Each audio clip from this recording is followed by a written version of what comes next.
I'm taking the big one. I'm doing the same thing with some of them. Good afternoon. I'd like to take this opportunity to welcome you to the school board special meeting this Tuesday, July 2nd, 2020. Please stand for a salute to the flag. I pledge allegiance to the flag of the United States of America and to the republic for which it stands, one nation, under God, indivisible, with liberty and justice for all.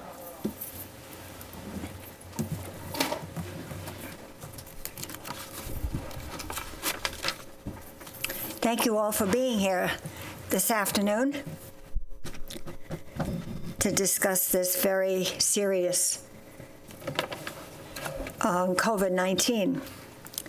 Due to the discussion of school reopening taking place during this board meeting, the hearing of citizens section is being moved to the end of the meeting.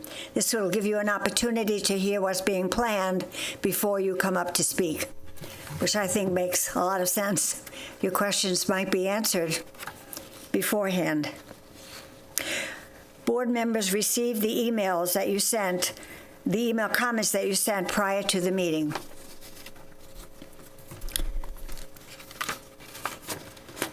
Mrs. Corcoran? Good afternoon. If it's okay and you will indulge me, I have a little surprise. We had what I believe to be an amazing superintendent search process this time. And so we have a video we would like to share that kind of summarizes the process and all of the wonderful things that have happened. So, Brandon, if you could play that for us, I'd appreciate it.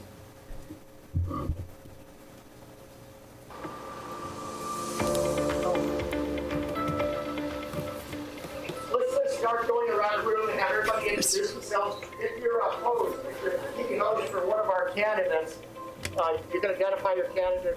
Today starts the culmination of a 6-month process in which we are conducting and finalizing the search for Sarasota County's next superintendent. Bill Vogel with the Florida School Boards Association, and I'm really looking forward to today. The search has been an extensive nationwide search. The Citizens Committee did an outstanding job reviewing all the candidates. The board determined they were impressed with the 5 that the Citizens Committee brought forward, and those individuals were named finalists, and they're here today. The day begins with interviews that the board is having with each of the 5 finalists, and while the candidates are being interviewed, the other candidates will be taking a tour of Sarasota County. And the tours are on school buses that are personalized with the candidates' names, and on the tour bus will be staff members and team members from Sarasota County Schools. Today really has been flawless. They each have spoken to really the professionalism of the staff that's been touring and guiding them today and getting them from place to place. Tonight is kind of the opportunity for a virtual Q&A from the public. Typically, we would have a large facility, and there would be several hundred community members who would come out and meet all the candidates personally and interact with them. But because of social distancing, we have shifted to a live virtual platform. On July 14th, the school board will make a decision on who Sarasota's next superintendent is. Your school board is committed to finding someone who will lead this district with both an eye towards protecting and respecting the past history of the school district and an eye towards the future to ensure that all students in Sarasota County schools are going to learn to their greatest capacity.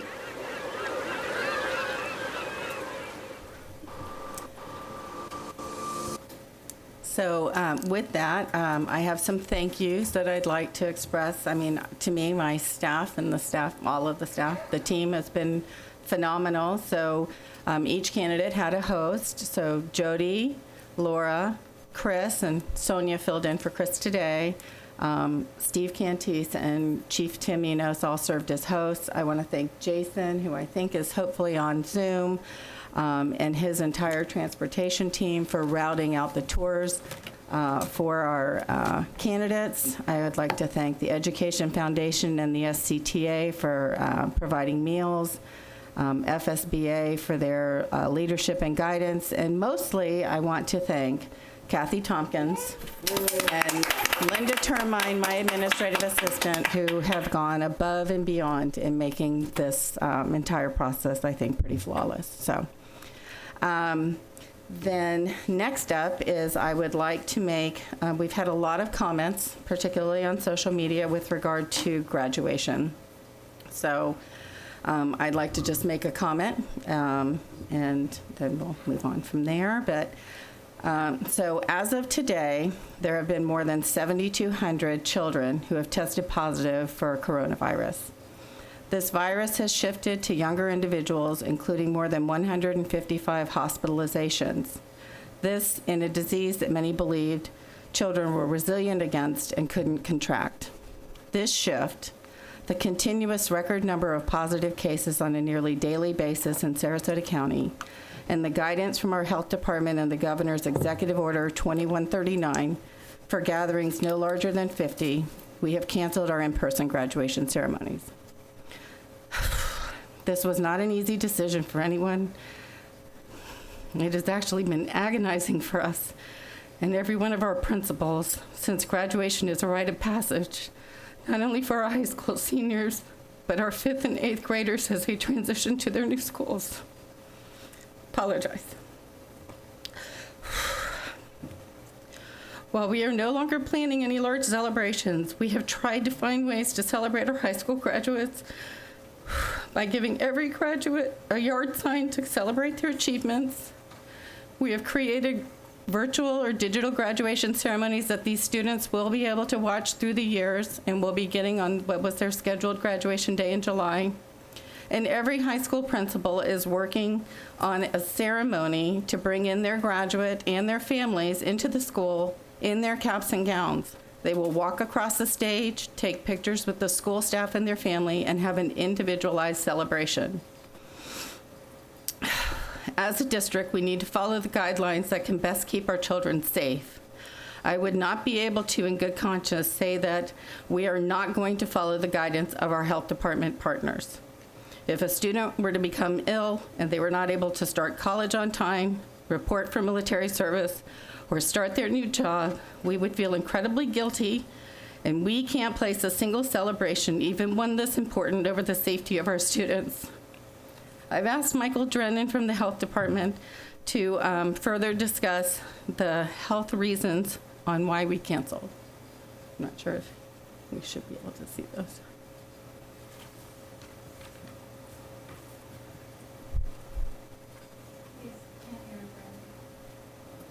Can you tell?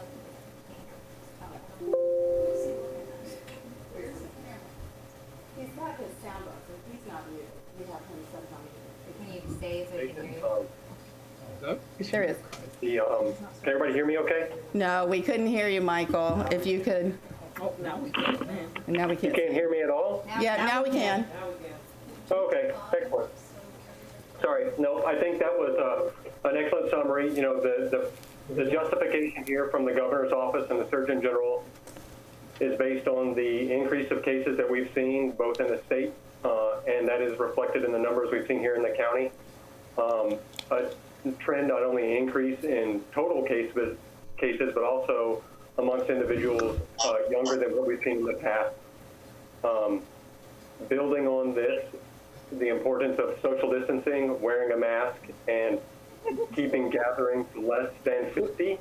The intent of those are to prevent the spread of the disease, and that's, that's the guidance that we have from not only our Surgeon General, but our governor, and that's the recommendation that we made to the planning committee as it related to the questions regarding graduations and other events. I know this is a significant event, and these recommendations aren't made lightly, but we have to keep in mind the intent of them is to prevent the spread, and we want to keep everyone safe, and that's kind of the justification we have there. I'm happy to answer any questions and build on that, if there are any. Okay. Thanks, Michael.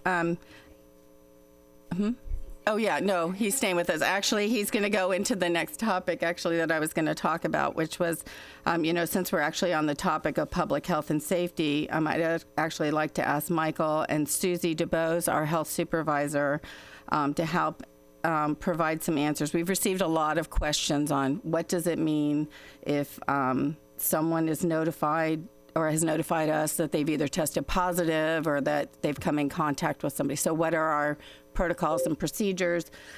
So I'd like to ask them kind of walk through that for everybody so that everybody can know what we're going to be doing. Oh, and there she is. Oh, actually, can Michael hear me? Michael's right here. He's there.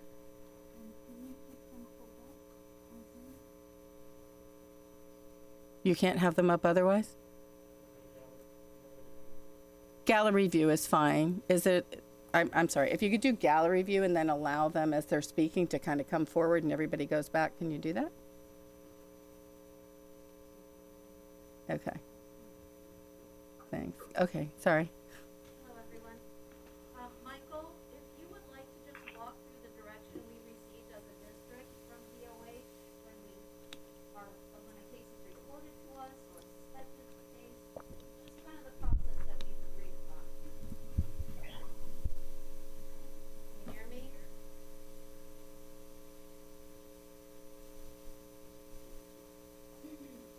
There's a one that works. Here, come here, Susie. Use mine. Thank you. Technology. You got it. We're all getting used to it. Michael, can you hear me? I can hear you, Susie. Great. Would you please share with the team, that with our partners, everyone, the process that we agreed upon with DOH when a case is reported to us or a suspected case, kind of what we put in place as a district working in partnership with DOH? Well, sure. I was going to let you lead off, and then I can fill in behind that and expand on anything. Okay, so, and we've received a few calls over the last few days. What's important to remember is there's a difference between a positive diagnosis and my cousin of a friend of somebody who's positive. CDC, and this is my understanding as of today, doesn't really define the low, moderate, high risk anymore. They give you some parameters to discuss that will guide in your decisions, like who should be excluded, who should wear a mask and stay socially distanced and whatnot. So the calls I'm receiving are reports of positive diagnosis. If you receive a positive diagnosis, there is a paper trail. The lab that tested you does provide hard copy information. We have not asked for that to this point. Our employees are pretty responsible. You know, if they say they're positive and we say stay in touch with your provider, follow the DOH guidance, that's kind of where we've been. But there's some delay with lab reports, I'm hearing, and maybe some confusion with UTC National Guard testing versus Robert L. Taylor, DOH kind of sanction testing. So at the end of the day, if you call and say, I have a positive diagnosis, you are obviously excluded. If there are members of your family, of your household that work in the district or children that are in our schools, they'll be asked to exclude as well. We caveat every decision for exclusion with until you hear or unless you hear something different from your provider or DOH. So we've made a few decisions based on a positive diagnosis and you want to jump in, Jody? I see you. Well, I was just going to say, let's back up 1 second. So let's talk about the process for reporting. So one of the things that we've done, and Susie has been integral in this process, is put together a reporting tool. So as we come back into the start of school, whatever that looks like, we know we've got to have a way to get this all into a database so we can track what's going on where. So we've developed an online reporting tool that'll go to all of our sites administrators will have it, probably clinic aides, nurses will have it, so that at any point, if anybody comes in and says, I've had exposure to COVID-19, or if we get any kind of a notion that there's a COVID-19 exposure at a school site with employee or student, that'll be logged by a number of individuals. We'll have the opportunity to log that into our system. We at the landings, we have a team identified to respond to every one of those. Susie is leading that team in partnership with Michael's team at the health department. So that tool is designed to send us a quick email that says there's been a new report. We log into the system. We see what that report looks like, who's involved, where the report is of the case, at what particular site it's at, and then the investigation starts. And so we will have, if we have to, have multiple teams assigned to that investigation process, and that includes working with the health department to make sure we are contact tracing who is that person had contact with on our campuses, when's the last time they were there, is it truly a positive COVID-19 test result, or is it just something they're waiting on, or is it something they've been in contact with somebody who else was positive? So there's a lot of questions that team has to work through with the person who's made the report. So that team is working through those issues based on what they find out with those interviews in conjunction with the health department, and they're making the recommendations. We will then start to exclude people from work or exclude students from classrooms, whatever that needs to be. But again, that is in partnership with the health department. So we will have this tool out there. We'll have the reports coming in. We will have teams assigned to make those assessments as quick as possible, get that information back to the school site, and make sure we are communicating with everybody who's affected in that particular case. One of the questions that has come up is our communication strategy. And again, one of the things we're dealing here with is health-related issues, so we got to be careful about what and how we communicate. So our strategy, again, in working with partnership with the health department, is to communicate exactly and effectively with the people who are affected in that particular case. And so, for example, there may be a case, there hasn't been, but there may be a case here at the landings. If there was, we'd get the report of that. The team would contact trace, work with the health department, understand what those critical interactions between everybody involved were. Based on those, they'd make recommendations to the individuals on exclusion or a mask or whatever needed to happen to make sure everybody was safe, and the communication would go out to everybody involved. However, we would not be communicating with people who were nowhere close to the case, who had no contact with the case, because again, these are sensitive health issues. So our communication is really targeted and focused directly at the people who are involved in the individual cases. So with that, Michael, if you want to fill in some details, or Susie, you want to add to that, but that is kind of our process at this point. As we lay out, we go on break next week. As soon as we come back from break, we'll be communicating that process with all our administrators. And so as we move to the start of school, we are kind of one team focused on these cases. And again, critical in terms of getting the information quickly, assessing with the health department quickly, and then communicating back to the site and back to the individuals affected what we're doing, how we're doing it, and making sure we're safe for everybody on our campuses. So that's kind of overview of the process, and if you guys want to add some details, that'd be great. Michael? Sure. No, had several conversations with Susie and Jody and the team about what best strategy to use to kind of tackle this. Obviously, the school system is a very large system, both as students and employees, so how best to manage the potential number of exposures and communicate that information quickly is really important. So I'm really happy and glad to see this tool spreadsheet that they've developed to help report to us not only the cases that have been reported to them. It happens that sometimes individuals will get their lab results before we do, so sometimes it's quicker when an employer reports them or a partner reports them to us. It helps us start the investigation quickly, but to not only track those cases, but also people who've been potentially exposed. And so the quicker that's done, the quicker that we can exclude or recommend the exclusion of staff evaluating the situation or children evaluating the exposure. And I think this tool is really going to help do that. I'm really happy to see that. It's not something that everybody does, and I wish it would be helpful if other agencies did it as well. So I think that's a great piece, and always ease of communication is one thing that I really like. It's easy to talk to Jody and Susie, easy to get a hold of them as we work through these processes and plans. That's just going to build on when we do eventually have exposures in the school because this is something that will happen. We know this disease isn't going to go away overnight, so we're going to be dealing with it for the next little bit. And so the better process that we have in place now is going to make it easier to respond when we do have an exposure and respond appropriately. So as far as specifics goes, the information that we've relayed and requested, I know that's in the spreadsheet, so that just makes it easier on our side doing those case investigations and contact follow-up. Like I said, happy to see that tool. I think it's going to be really helpful.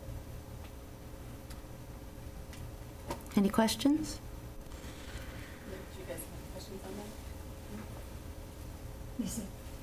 that? Mrs. Ziegler? Thank you. Well, first, I want to thank the chair, the board, Mrs. Corcoran, the whole team for coming together, and Michael Drennan also, and the Department of Health in the county. I'm very grateful for this opportunity, and I know it's been a very long couple of days. I know it's been a very long couple of months.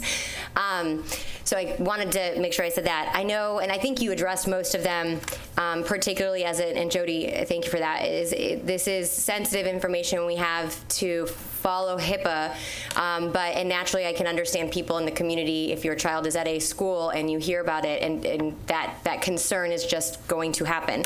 However, I think outlining how detailed and the contact tracing is, but also looking at where those members of staff have gone. And so I want to ensure confidence into our families that their privacy will be protected, but they'll be notified according to necessity. Now, the one question I do have, and Susie, you touched upon this, is the difference between county and state, and so there is sometimes a lag time of getting back tests. Mm-hmm. And from a directional standpoint, if there is someone that has been exposed to someone positive, we are then directing them to, once we identify who that is, we're directing them to quarantine and get a test. Or can you talk me through if that's a process at all? And this could be staff or students. I just wanted to get some direction on that.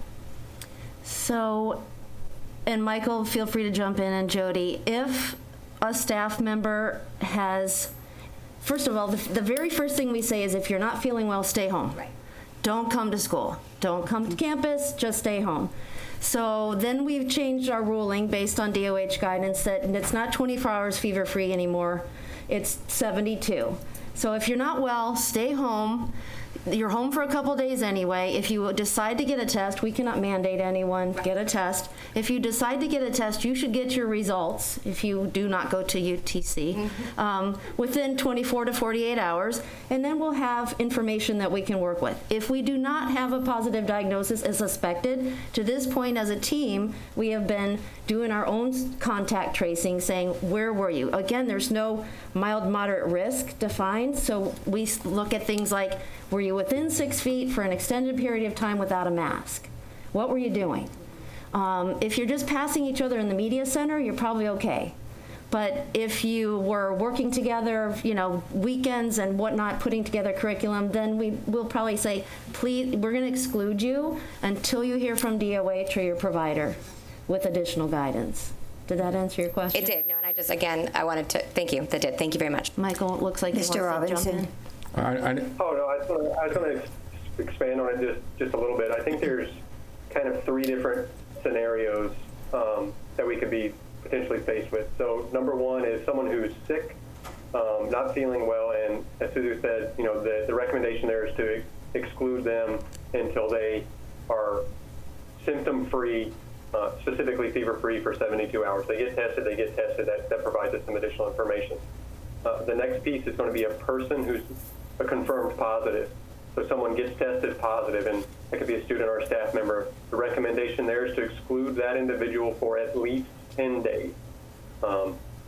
Based on the science right now, it looks like the duration of illness at which a person is able to transmit this to another individual is approximately 10 days. So within that 10 days, we want to see an improvement of symptoms and at least 3 days of 72 hours of no fever without any medication. Now, if that doesn't happen within the 10 days, the 10 days is extended, but it's going to be at least 10 days.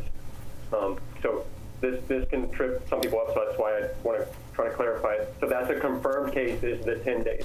If someone's been exposed to a confirmed case, the recommendation is 14 days of exclusion. And the reason for that is because the incubation for the period for the disease the period from when you've been exposed till when you could potentially develop symptoms, based on the science right now, appears to be at most 14 days. It can be as short as 2. Most people happen 6 to 7, but 14 days is going to be that longest window. That's regardless of a negative test within that 14-day period. Many people think, oh, I'm going to be excluded for 14 days, I'll go get tested, I'll be negative, and then I can come back. Regardless of a negative test within that period, they need to do at least the 14 days. That doesn't mean we discourage testing, especially toward the end of the period, because it might help pick up an asymptomatic person. But those are kind of the 3 kind of windows that or 3 kind of buckets you're looking at. And I think that'll help. Hopefully that helps understand, the picture that I'm trying to paint there. Sorry. Thank you. Thank you. Mr. Robinson. It sounds like you guys have a great procedures and about a student having issues. But what if we add an S at the end? What if it's 20%, 30%, 50% of a class, 10%, 20%, 30%, 50% of a school? What do we do? I mean, it is a contagious illness. So I understand the process when a student isn't feeling well. What's the process when a classroom isn't feeling well? And what's the process when a school isn't feeling well? Michael, do you want to share the discussion around if it's Mrs. Smith's classroom and somebody tests positive in Mrs. Smith's classroom, what our plan is going, because we talked about possibly rolling closures of spaces and 24, 48 hours cleaning those spaces and being back online. But Michael, are you comfortable just kind of sharing if the kids were wearing a mask or behind their shield? The guidance that we're providing, and that's an excellent question. It's a very complicated question. I always hate to say, it's kind of a case-by-case situation, but sometimes that's what it is. So it's going to depend on the setting. Our schools are elementary, middle, and high schools are all set up a little bit different. So if it's Ms. Smith's class in an elementary school and the students have been fairly contained within that one cohort, it's easy to exclude just that class, whether or not that's one student or multiple students in the class. Some of the things that will guide that will be on how students and staff are wearing masks, the level of interaction that they have with each other, and the distance they are from each other. Obviously, in the school setting, a lot of those situations are going to meet the criteria for exclusion. They're going to have a lot of personal interaction with each other that's within 6 feet for longer than 15 minutes. But in an elementary school setting, like I said, it's going to be easier to contain that to smaller pockets and units. When we get into middle and high schools where students move around the campus or in multiple classrooms, that becomes a little bit more difficult. Where contact tracing comes in place there is that we want to identify all the contacts the student may have had or the staff may have had, or students, to your point, or staff members, multiple there, may have had within that building. And depending on the difficulty of that nature, we may have to recommend more than just a classroom being closed. It may be something like a school that has to be closed for a certain amount of time to allow for better contact tracing to identify those students who can come back and to allow for disinfection of the school. Looking at least a 24-hour period to get in there and wipe out all the high-touch surfaces. Like I said, I hate to say a case-by-case situation, but that's sometimes what we run into when we have outbreaks or clusters of illness. So what would be the educational delivery process during those exclusion times? Dr. Kingsley? So we are working right now on having our teachers work together with our specialists so that our teachers are all prepared to do delivery of instruction remotely in the case of a spontaneous shutdown. They are building exemplars through July and doing training with teachers on our Blackboard, which is a place where we heard a lot during ICANN plan that parents struggled with where to find the instruction for their children, where to find every assignment. They had to go to too many platforms. So the expectation is going to be that our teachers are able to post all of their lesson plans, all their assignments, all of their announcements in this one platform, and then the content will be delivered And that's you were saying if there was a shutdown, but that would also happen if one kid was excluded. So a teacher's going to be doing this continuously, even if they're not shut down, but they have one kid excluded. They would still be posting everything on their Blackboard. Is that what you're saying? Yes, they will have their lesson plans up on Blackboard. Sure. It's Thank a you. really challenging scenario. I agree. Yep. But you up for the task, Laura? I don't know about that. We're going to work together, but it's going to be very hard on our parents. So we're sensitive to that. Thank you, Madam Chair. Mrs. Brown? My question is to Dr. Drennan.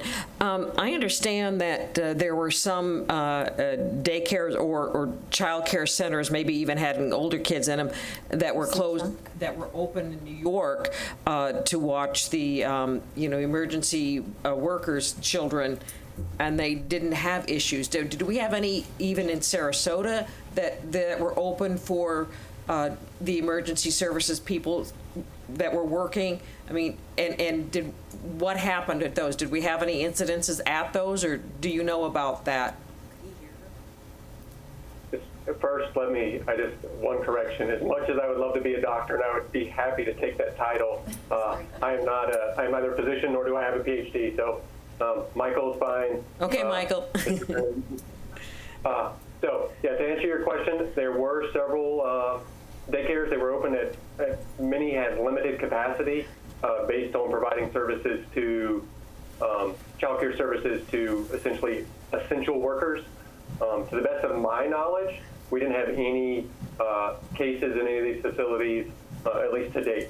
I say to my knowledge because one of the things that's frustrating about COVID is there's many that are asymptomatic or have mild illness that we may have not been tested, we may have not been reported, but we definitely didn't have any clusters or outbreaks in any of those facilities.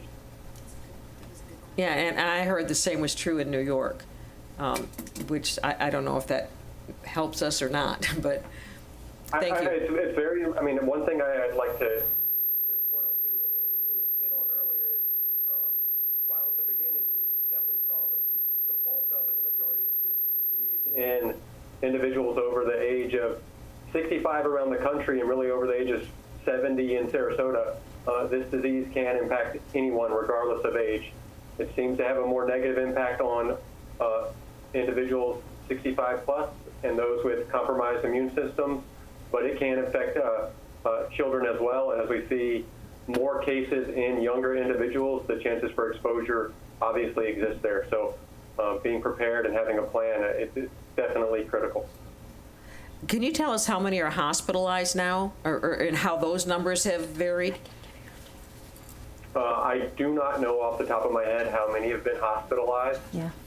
I do know at the beginning those numbers, if we go back to March and April, those numbers were elevated and then decreased a little bit based on some of the social distancing and essentially the closing of normal activities.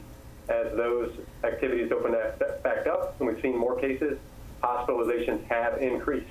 I know that they're well within the capacity of the hospital to handle right now, but I know they're increasing as we see more cases in the community. Thank you. I haven't been able to read a paper. Michael, this is Chuck. I can comment on the number of cases, although I don't have a separation between adult and child cases, just the total cases in Sarasota. To give perspective, a week ago we had 37 COVID positive individuals in our hospitals, amongst the 4 hospitals, and today we have 69. So we have seen a daily increase, still far below capacity level, but we are seeing an increase and we're watching that closely. 69. So I just wanted to say welcome to Mr. Charles Henry. He's the director of the Sarasota County Health Department. So Chuck, thank you for getting on with us today and joining Michael online. Thank you very much. We certainly appreciate your expertise from both of you. Thank you, guys. I'm trying to remain silent because Michael's been our conduit to your planning teams and is certainly capable, but it's an important meeting, so I just wanted to sit in and listen. Which we appreciate. Thank you very much.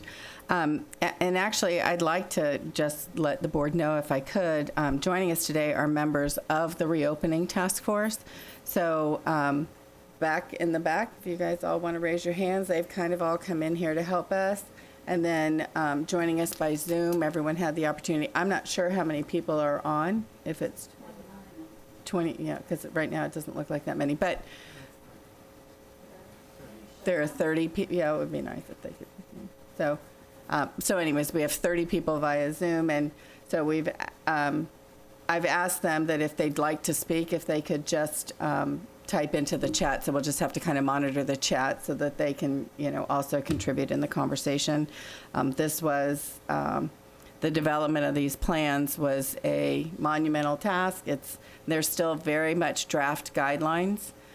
So a lot of times there was a lot of comments about why do you have words like consider or, should or discuss or investigate. And again, because things are so fluid for us and we're developing so many things. In the plans, while they are very much part of a parental decision on what to do for your kids, it's also a guiding document for the school-based, the school site administrators that they will use to develop their own school-specific plan. Tuttle Elementary School and a Riverview High School and how they reopen are going to look very different. And so that's why there's a lot of not quite so definitive language in these plans. So we're hoping, by the end of this meeting and then on the 14th that we'll be able to solidify it a bit more. I did want to go through, we did send out a parental preference survey. So you guys all have this document, I would imagine. There's just a few slides in here that we were going to kind of go through. Our parents were asked four questions. We received actually 18,374 traditional school responses, which in the short amount of time that we had it open, I thought was quite good. Pretty high percentage. Are we going to show it up there or no? Oh, yeah, sorry. So I've asked Dr. Cantalupo, Dr. Denise, as we refer to her, to go through it. She's our survey expert, and so. Oh, there we go. Get to page 2. Good afternoon, everybody. As Missy said, we sent out the survey last Friday.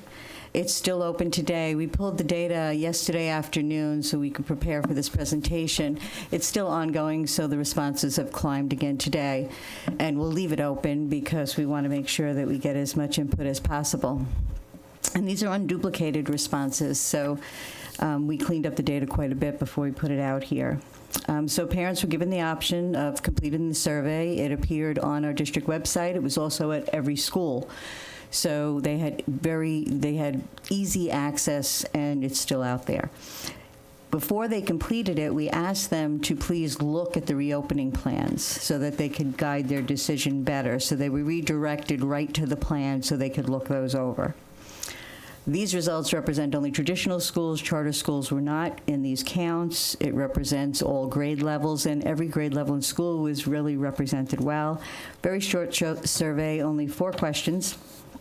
So the first one we asked is if or when you're returning to school in the fall, which of these options would you prefer? And the highest, 74%, said they would like their child to return in person. 21%, if available, to be enrolled in some sort of a full-time remotely at his or her school, and that was explained in the plan. And then the virtual program was also asked. We didn't specify which virtual program, but we left it here, and we would deal with that later, and that came in at 5%. I will say from the first time I looked at the results last Saturday to today, they're pretty consistent. The numbers keep growing. Second question. Are we there?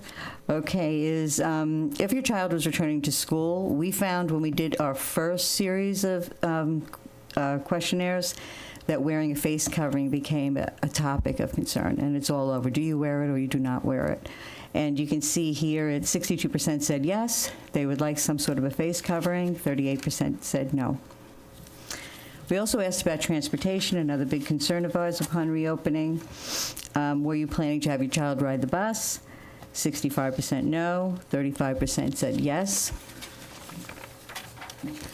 And then our final question was, even if you were planning to ride the bus, would you be willing to drive and pick up your child this first semester or these first couple of weeks while we're having this issue? And 86% said yes. So, which leads us into another direction about how many cars will be in the parking lot when they're dropping off their kids in the morning. So, very brief survey, all yes and no. We didn't ask for a lot of, because we wanted to do quick counts and get it out and to help our plans. Questions? Denise, could you tell us, do you know the schools that are represented in this survey? Yes, I do, and all traditional schools were represented. I checked to make sure we had When the input. parents came in, when the survey came in, you know where the surveys were coming from, the parents? My question is Booker in this, is M.E. Yes. Booker in this survey? Yes. And Tuttle Elementary? Yes. With the driving, that's We what- also have a Spanish survey out, we have a Russian survey out, and we have a Vietnamese survey out. And we'll be tallying those responses. These results are for English and Spanish. The other two versions came out later. That's because they have to wait until you catch up with the language. So we'll be pulling the data again. But as I said, it's been pretty consistent from day one. Mrs. Ziegler?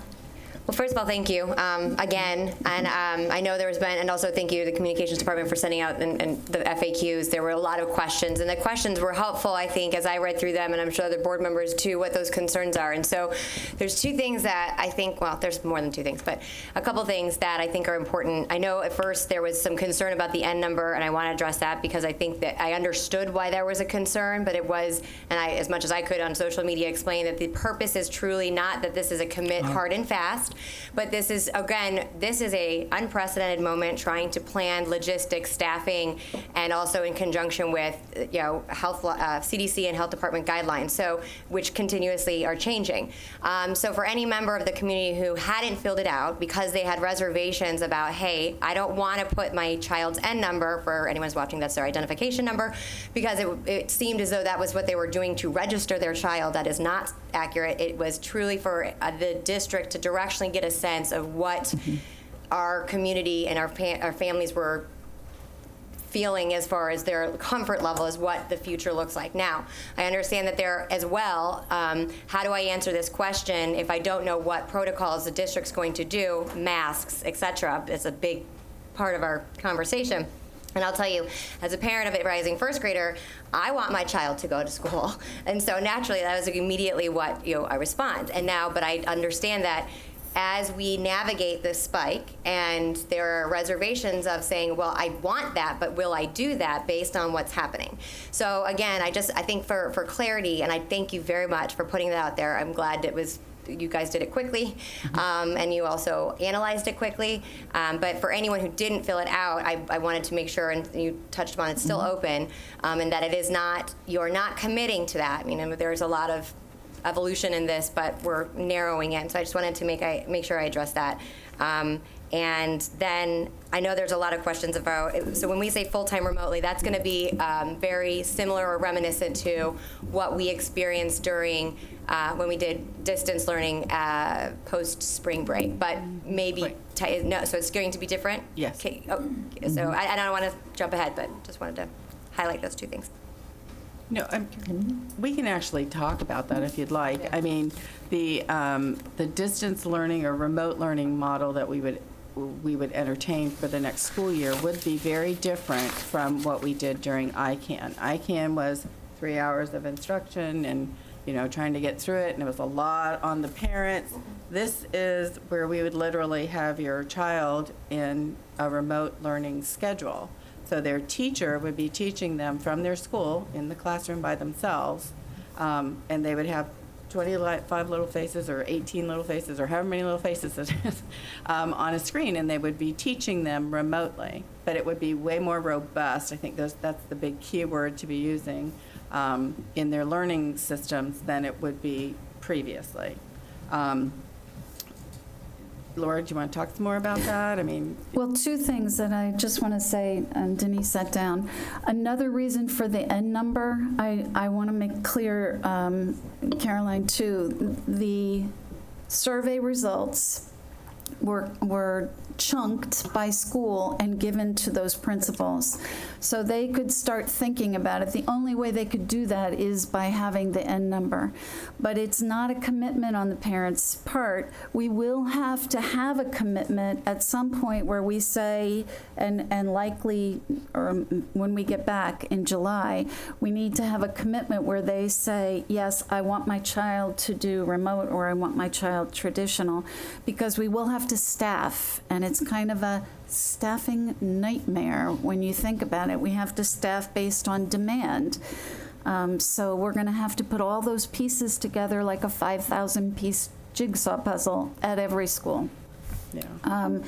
And, you know, like you said, Mitzi, what's happening now is we are having teams of teachers sit down and think about coursework, you know, starting with classes, that they could introduce new concepts to children. In fourth quarter, they were doing a lot of review of the curriculum that was already learned, and they relied a lot on a contracted curriculum that we had called Apex. And we, in K-5, we're going to rely on our teachers to deliver that content that they know their children best. They're going to look at the child's assessment data and make decisions on how can I take this child, no matter who they are and where they are, how can I accelerate this child from either below level or above level? How can I continue to accelerate them even though I'm doing it remotely? And we know that a child has to be independent still. I know, you know, in my own family, trust me, I have 9 grandchildren, and watching parents try to navigate through keeping the kids focused on their learning when they were, you know, not really interested in staying focused on their learning is a challenge for our parents. And, you know, we're very concerned about our parents and the economic impact that it might be to have your children remotely trying to learn. So we have plans for remote spontaneous shutdowns. Even if a parent said, I want to go back to school, we have spontaneous shutdowns that Chuck and Michael referred to, but we also have planning for those teachers who are doing curriculum fully remote for at least a semester. Mr. Robinson? Yeah, so you stopped right at where I wanted to ask the question about the dichotomy between the two. So we have parents who want to come in and out, not because the kids are sick, but because they have fear, and they're like, well, I don't want to I'll send my kids back when I feel comfortable. And so they are looking to have, what are the options for them? That they, I mean, did you have to be there for the semester? And I'm asking a question, I'm not making a statement. You know, I just want to make sure that these people understand that if you say, I don't feel safe, I want to have my kids home, is that a semester decision? Mm-hmm. Or is that a weekly or monthly decision? And if they decide that, what does that mean? And I have some follow-up questions, as you can imagine. When you think about saying to a teacher, you're going to have a class of children, let's just say third graders, you're going to teach them remotely. And then the parents say, but I don't want remote after week 3, and you have groups of kids leave and go back to a classroom where the classroom was already staffed based on a class of 18 or 20 Well, I get the issue. I was just trying to find out what I want to make sure these parents understand what they're getting themselves, what would occur. Correct. And right. I mean, children can always return to their home school. I mean, we can't deny them that. That's fine. But we're just trying to staff without overstaffing. I mean, we're trying to be mindful of one, it's hard. We're hoping we can just get all the teachers that we need hired, let alone trying to hire additional teachers. We can't, we don't get funded for more than one teacher for a student. So that becomes part of the issue. I think at high school, I mean, Steve's here, he can probably fill you in on those who go in and out could be very difficult, because it could be a chemistry teacher who teaches 4 periods a day in person and 2 periods a day remotely. So again, trying to make sure that we're meeting class size and also able to, make sure our teachers are only having so many kids in a class. And so, trust me, I would hope that if somebody chose to do remote learning, that the commitment would be at least for a quarter. So the preferred method would be that if you decide on your own to do this, that instead of, did you say semester? Well, ultimately, we would hope, if that's what they wanted to do, that was the kind of the commitment they wanted to make for a year. But again, if they choose 6 months from now or 3 months from now, or at the end of a quarter or end of the half of the year, a semester, we don't have the ability to deny them the. No, I was asking the preference to let people. Well, I would think semester would be the easiest because of the. Right. So I think I heard you say the preferred time frame would be a semester. That's true. If people wanted to, ebb and flow and come out. And so what happens to, you said homeschool, the home, be able to come back to the homeschool. We've had some people who have school choiced. Yeah. And so now they have school choice to pick a name of the school, school A. Whatever, the school, Tuttle, let's just say Tuttle. They school choice to Tuttle, but they don't want to go to Tuttle for right now until they're phone safe, so they're going to take the semester off and do distance learning. January comes, but the homeschool is, say, Fruitville. When January comes and they go back to school, are they going back to Tuttle or are they going back to Fruitville? Tuttle. So you're talking 2 different scenarios.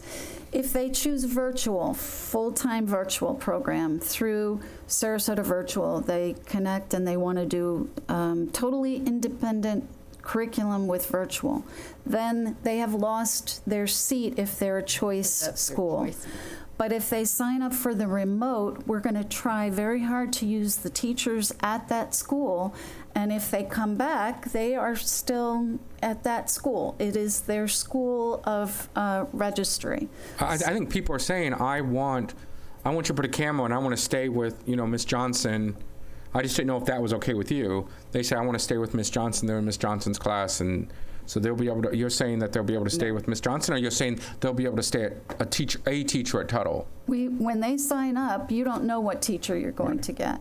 So you can't, will be signing up to go remote for hopefully a semester with a teacher that also has decided to teach remote.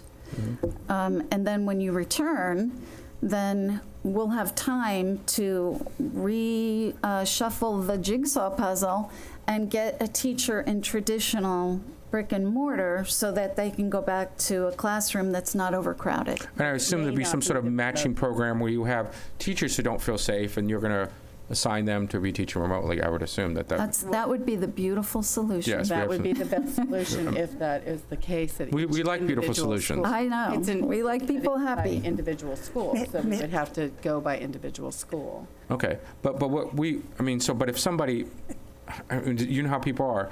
If somebody says, I'm in Miss Johnson's class, and then in September they say, it's spiking, so I want to pull out, but I still want them to be taught remotely with a camera in Miss Johnson's class. That won't be there. That's not going to be an option. No. I'm just making sure that when people... I don't think it's possible. All right. Mitzi, I'm asking the questions for the benefit of the people listening. No, I agree. But my answer is I don't believe it would be possible because the remote teacher is only teaching remotely, at least at the elementary grade levels. They would be a second grade teacher of remote students. Whereas the in-person teacher, if they had somebody who was in person and they wanted to stay with that person but move to remote, I don't know that they would have it that way either. So let's go to the other end of the spectrum. We got high school. Let's take somebody who's in an IB program, okay? And let's just call Alex Queen is in an IB program. And so those teachers are specialized in the IB program. Will we be able to provide that same, what would be the analogy for Alex Queen in an IB program? IB and ACE are going to be very challenging. AP has a really clear curriculum for us, but IB and ACE, providing that remotely is going to be extremely challenging. We do not have a solution yet, do we, Steve? We do. We'll do our best, but we don't have a solution unless everyone goes remote. Then the IB and ACE program will go. Yeah, Are there other programs, IB and ACE are the ones that come to mind. Are there other programs that we don't have a solution for yet? VPA, that's another one. Yes, VPA. Okay. Sit on. Because you're going to have people listening to this, and they're thinking about their own individual situations. Yeah. So I think a lot's going to be determined based on surveys. And when we look at, when the surveys come back, we look at the courses that are needed, Mr. Robinson, and determine if we have 1 or 2 students in an IB class that are asking for a remote solution, that's going to be very difficult. I'm not saying we can't figure it out, but we're not there at this point in time.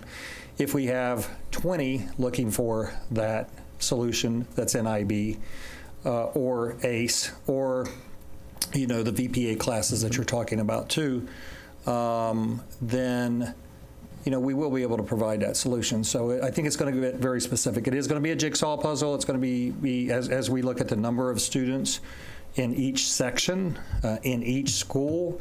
We're going to try to staff it by school. Maybe opportunities for us to staff it by district if we have to. So if, for instance, if there's 2 IB programs in Sarasota County, there's one at Venice, there's one at Riverview. So if we have 10 in each school or 5 here and 15 here, then we would be able to blend those together and find a teacher to do that. I just want to make sure I just want to make sure everybody understands that we're trying to be as flexible. Yeah. We're trying to provide for every student every day, but as the permutations increase, it limits our ability to provide all those We different call options. it mind-boggling, Mr. Robinson. You can call me Eric, Laura. Steve has called me Mr. Robinson. We call it mind-boggling. Mind-boggling? Yes. Mrs. Ziegler. Okay. Thank you. Thank Alex King. And so going through that, I think there's 2 points that I'm glad were clarified. Is that about the district, that when you choice out about not losing your spot. So that is ideal. I think one thing I want to go back to is this is a very fluid situation. So some scenarios that are posed are I mean, we also have staff that may be exposed and change. And so my request, I think as a community, we all have to recognize that that's going to change. And there's certainly a incredible desire to keep that continuity for our students as much as possible, but there is a lot of change, or there's a lot of potential for change. So, but as far as the spot, your registered school, if you've choiced, you don't lose that if you choose option 2 as it currently shows. The virtual part, I think, is really important. And then and before I go down that road, because I don't know how long Mr. Henry and Mr. Drennan are with us, I wanted to address something, and I hate to jump around, so I apologize, but I think it's definitely we heard a lot about this, and it is pertaining to graduations, and I appreciate you giving that update, and I do understand how emotionally and challenging it was. I know. And so I just want to make sure the community recognizes how hard those decisions are, and there are people who've missed out on their weddings, or people, this is just an unprecedented moment. But where the question, I think it's a valid question, is, and I think I know the answer, but for the benefit of this community, the question is, how can we cancel graduations but yet still move forward with opening school? I don't want to.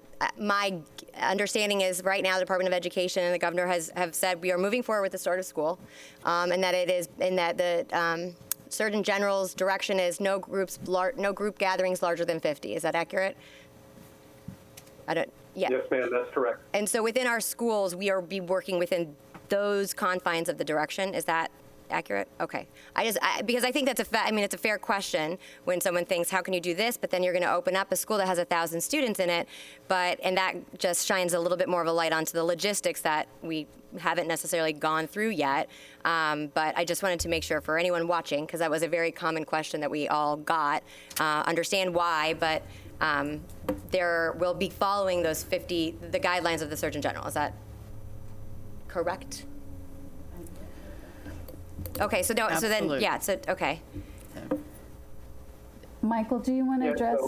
Sure. I wasn't sure if someone was speaking in the room as well. So, yeah, there's kind of two different pieces of guidance, and you were referring to both of them. The one piece is the governor's guidance that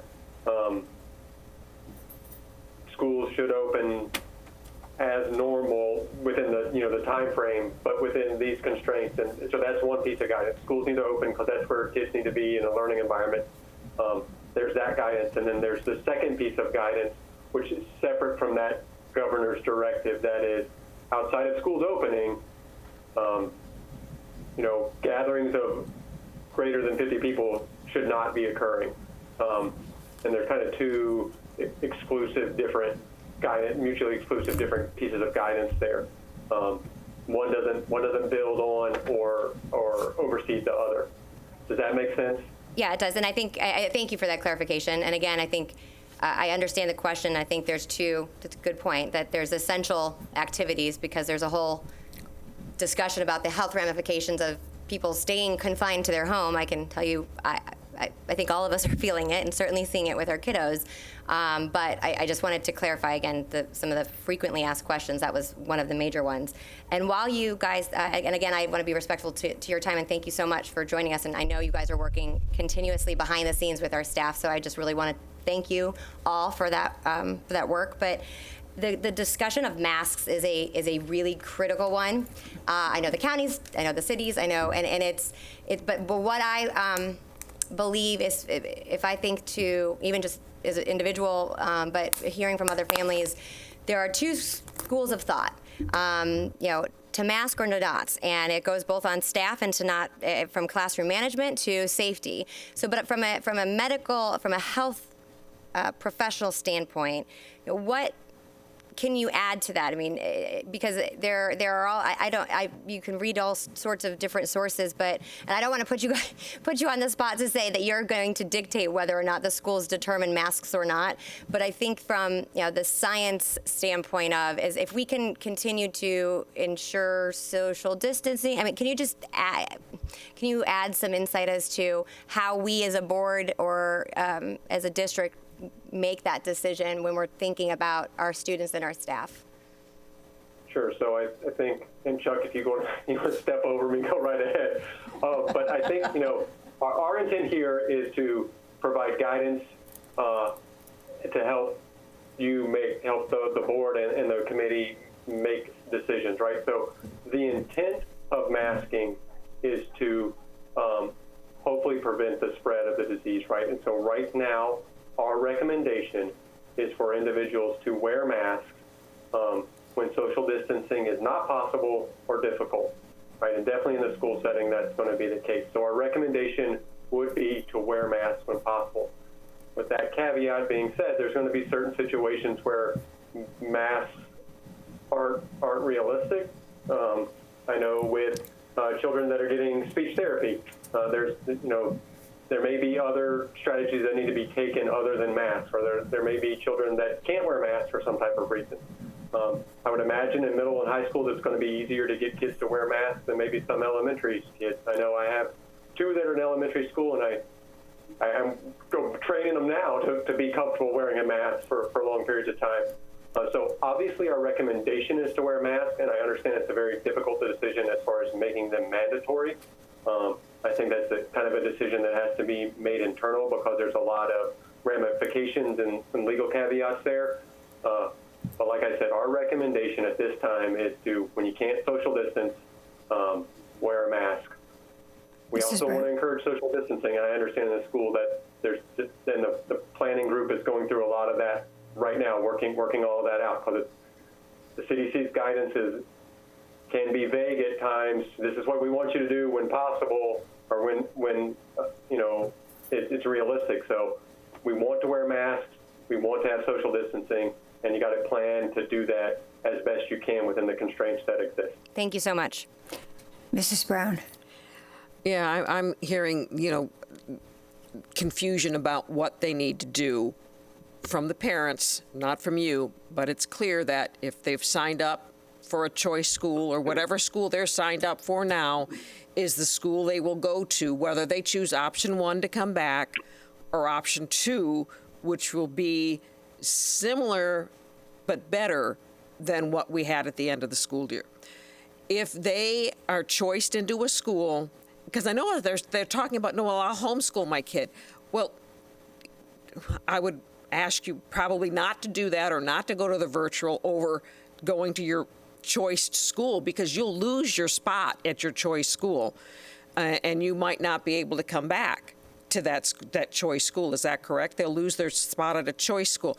And we want to do this to make it as, I mean, because they're talking about a vaccine being available probably by January even. We want these kids to be able to come back to school, or for all of us to be able to resume school normally. And when all of this is over, which it will be, that they'll be able to resume that normally. So the more you change their normal routine when we're coming up to school in the fall, the harder it's going to be for these kids to come back. And, you know, we're hearing from, you talk about the mask, there's some that's saying, well, my kid's not going to wear a mask, well, because for one reason they're autistic and they can't. Well, we understand that. We'll work with that. And then when they're in a classroom, especially if it's an ESE class or something, you know, they're going to be like a little family in there in some instances. So when they're together, we're going to work with that. But we can't let you on a bus if you're not wearing a mask. And if your child can't wear a mask, they can't be on the bus. I mean, the ESE students are a little different. They've got different buses. But these parents who say, you know, I'm not going to put my mask on my kid, I'm not, you know, going to scare them. No, if you don't want your child to wear a mask on the bus, then you better drive your child to school, because we can't allow someone to expose themselves to other children on that bus. We've got to have some rules, just like we have seatbelt rules. Not that they work on a bus, but the seatbelt rules are out there. You know, if you're going to be in a car, you have to have a seatbelt on. If you're going to be on one of these buses during the time of COVID-19, you need to wear a mask. I mean, isn't that accurate? If you're going to be on the bus, you're going to wear a mask? Because you can't social distance on a bus. Let her answer. So, in your packet, that's one of the policy level decisions we're going to ask you guys to contemplate and provide us with an answer to on July 14th. And from that, then we will be able to proceed. Brand, I'm sorry, just really quick. Could you just monitor on the chat in case there just happens to be anybody who'd like to ask a question or anything? That would be great, because we can't see it from here. And I don't know, Mr. Henry, did you want to speak on the masking? Well, I'd be happy to comment on it. And, you know, masks are clearly proven to help slow down and prevent the spread of the virus. And so because of that, we, from a public health perspective, strongly encourage the wearing of masks. Whenever you're out in public and can't be assured you can remain an appropriate distance away from others. And especially important indoors, because we know that transmission occurs more readily in indoor environments than outdoor environments. But it is a tool that helps us slow down or prevent the spread of virus. There are other tools, distance being one of those. And so as the team at the school board has worked through the various options that make sense for various grade levels of students, you know, there are options for less people in the classroom, well spaced apart, and those are weighed out against how much space do we have and how many instructors do we need if we don't meet minimum levels. And so it gets pretty complex as you look at all of the different strategies available to help slow down and prevent the spread of the virus. Masks clearly give you a lot more options in terms of safety for all of your students if the majority of the students are willing to wear masks, and that provides protection not only for others from them, because remember the masks primarily serve a purpose to prevent someone that may be asymptomatic, which often young people are, from spreading the virus unknowingly. But they also offer some smaller level, experts say somewhere between 30 and 60% efficiency in preventing the wearer from inhaling viruses. So they serve a good purpose on both sides, and we will continue to strongly encourage those. I agree with Mr. Drennan that for our middle and high school students, that request is a lot easier than for our elementary students.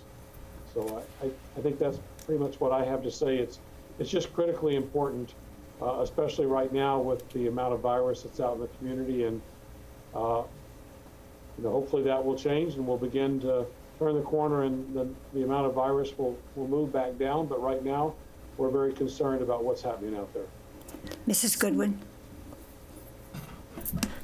Well, we had the largest day today I think we've had in the state of Florida. We had 10,109 cases and 68 deaths. It's not slowing down. And I have great concern about going back to school. I think that those plans are good. Come back to school is what everybody wants to do, and we've seen that with our numbers, and I'm all for that. I'm scared to death for these babies at home that, they've lost their friends and they need to be back. But by the same token, we're not just talking about them, and there are dangers for them, but we're talking about our staff, our custodians, our bus drivers, our cafeteria workers, and our staff and teachers. And our teachers are, I'm long in the tooth myself, so I'm okay to talk about that. I'm in the endangered age, and I wear a mask whenever I'm out because I've made the decision I'm going to do that to protect others and protect myself. And I misplace it. I mean, if I take it off and put it back on in here or whatever, I've lost it. It's in the trash can on the floor or something like that. But we are living in an age of ambiguity. And anybody that tells you we're not doesn't understand that that's what we are as teachers, as administrators in this school district. We're living in an age of ambiguity. And so we don't really know how we're going to execute and what we're going to do. But you have several choices. You have our at-school choice. You have our remote choice, which I don't like using the word virtual in it because I think it confuses the other, which is the Florida virtual, which is not us, which means you're not our student if you use Florida virtual, and you can't come back for a semester. And then we have homeschooling, which is a whole separate ballgame, which is parents' homes. So I don't like using the word homeschooling either because that connotates to me that the parent are the child's teacher. But you have those choices. Parents have those choices, and they're going to have to make their decisions, and we're going to have to make our decisions pretty soon. And it scared me. We just had 5 excellent superintendent applicants here for 2 days, and boy, I talked to every one of them about, what do you think about this? Are we going back to school on August the 10th? I don't know. It doesn't look good to me. I don't care what the governor says or what anyone else says politically or otherwise. I think, if things continue this way, we may have to look at all other alternatives. But I think this is a good first step, and I like the number of parents who have replied, and I hope more will answer this. And if we have confused them, gosh, none of the people on this task force do anything except great work, and we thank them all profusely. We thank Mitzi and your cabinet and Laura and Jody and all the people that have worked so hard on this. But there's, it's a tough decision to make, but safety is the biggest and most important thing, and security and the health of our staff, our students, our employees is the number one thing for us. So it's a big decision, and I just hope we make the right one. Laura. Dr. Kingsley, excuse me. Laura, please.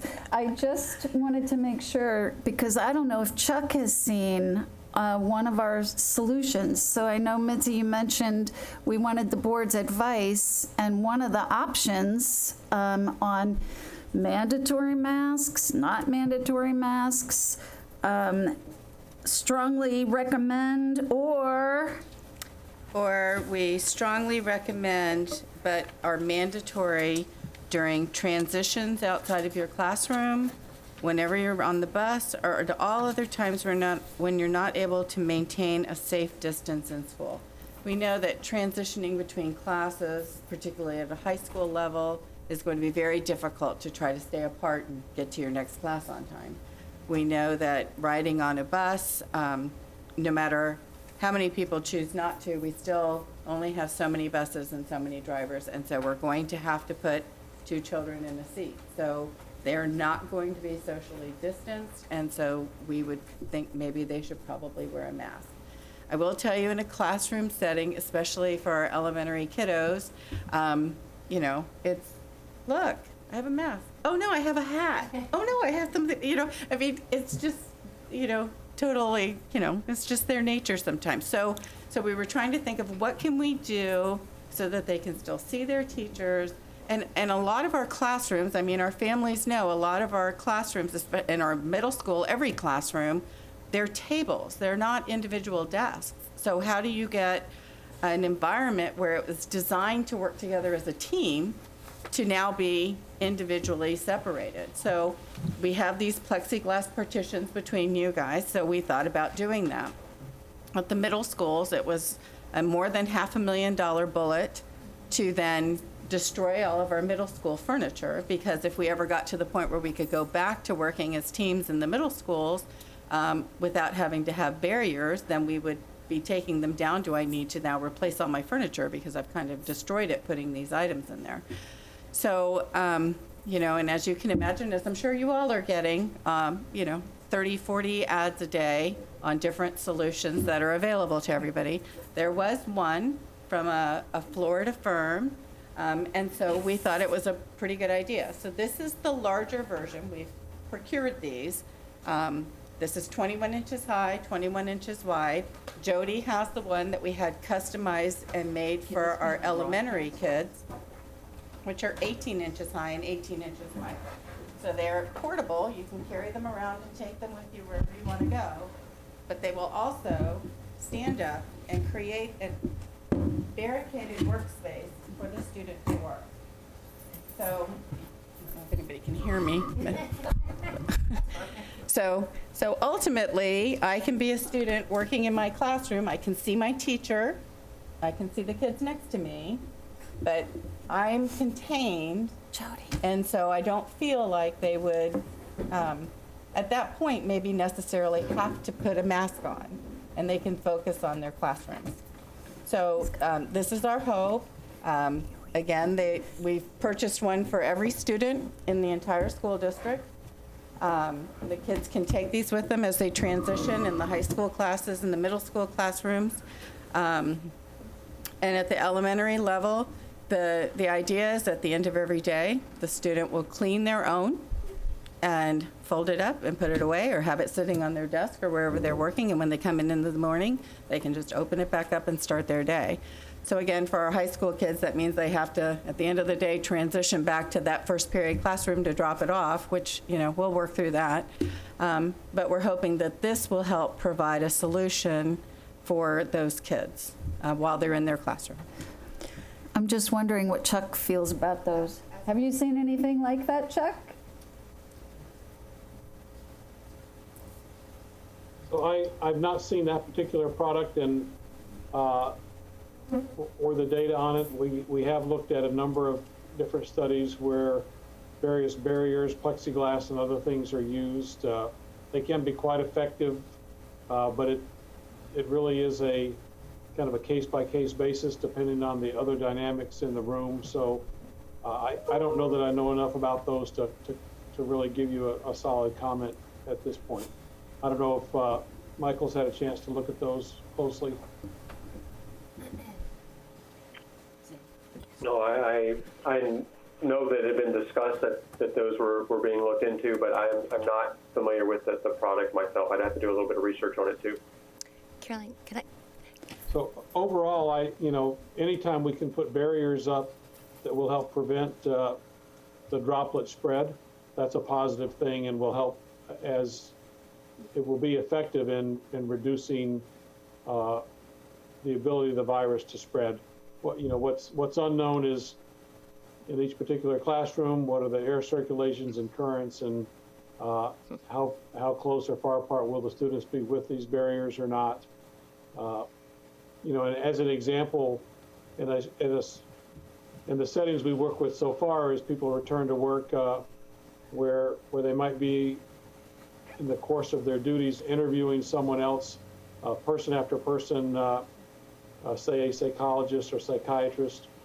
If the office room is small, the plexiglass can be a barrier, but If they're talking face-to-face and neither is masked for long periods of time in a small office, then the longer they're together, the less effective that barrier becomes without masks also in place. So there's a lot of dynamics to think about with the barriers that we'd have to look at, in terms of the spaces they're used in and the length of time.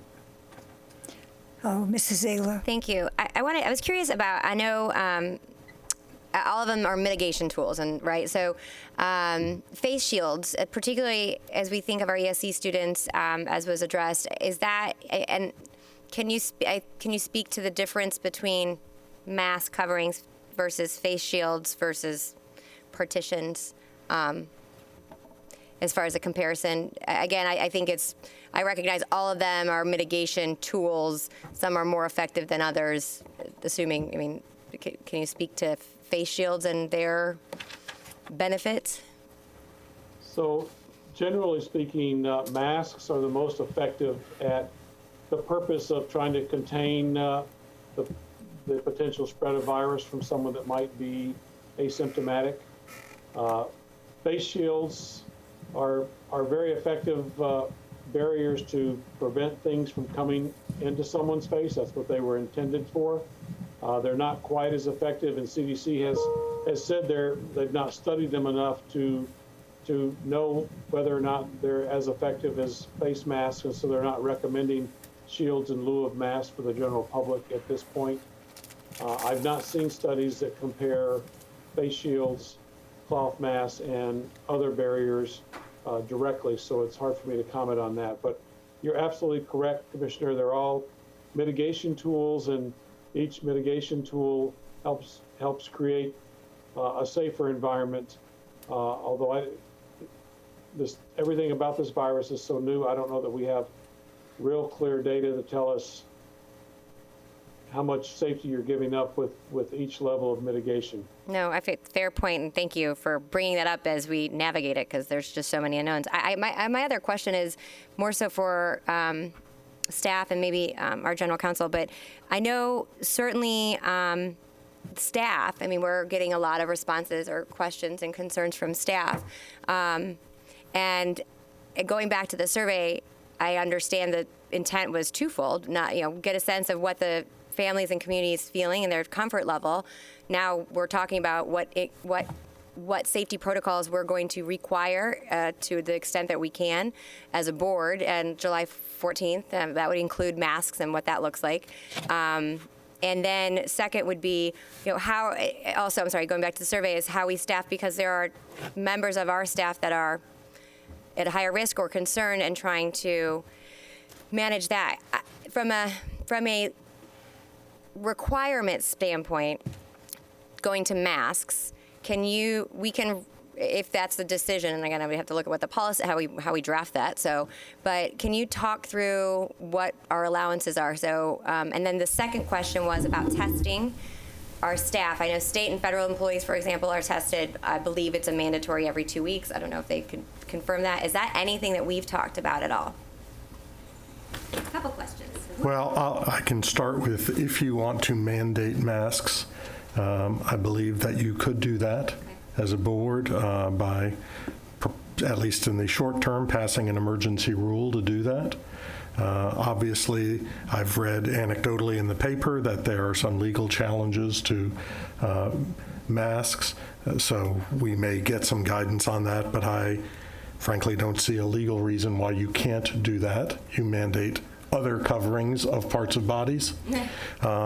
You would have to recognize that there would be certain exceptions, and we'd have to have a process for that. But it would be my thought that yes, you could mandate masks for staff or students, or both. I think somebody else has to address part 2 of that question.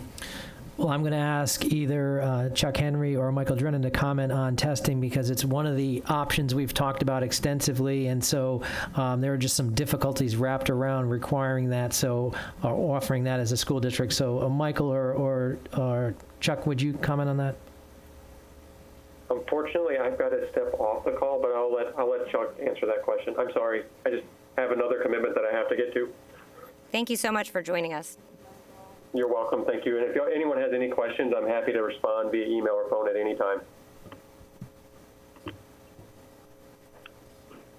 So, in terms of testing and using testing as a strategy to monitor illness, and in a perfect world, we'd have a lab that had the capacity and the materials to test as often as we would want to, and then we would have a really good picture of what is the level of virus circulating in a particular school or across the district. But the reality of where we're at as a community and essentially as a state and a nation is that the capacity continues to be stressed. Capacity is a lot better now for testing than it was several months ago. But even as the capacity came up, the state-run sites at Robert L. Taylor and the University Town Center Mall, the results have been turning around relatively rapidly up until, I'd say, about 7 or 8 days ago. But as we saw illness spike, not only here, but across the state, and the demand for testing related to that dramatically increased rapidly, the labs are struggling to keep up, and the results have slowed down to 3, 4, 5, sometimes 6 days coming back, which is really problematic for our public health work.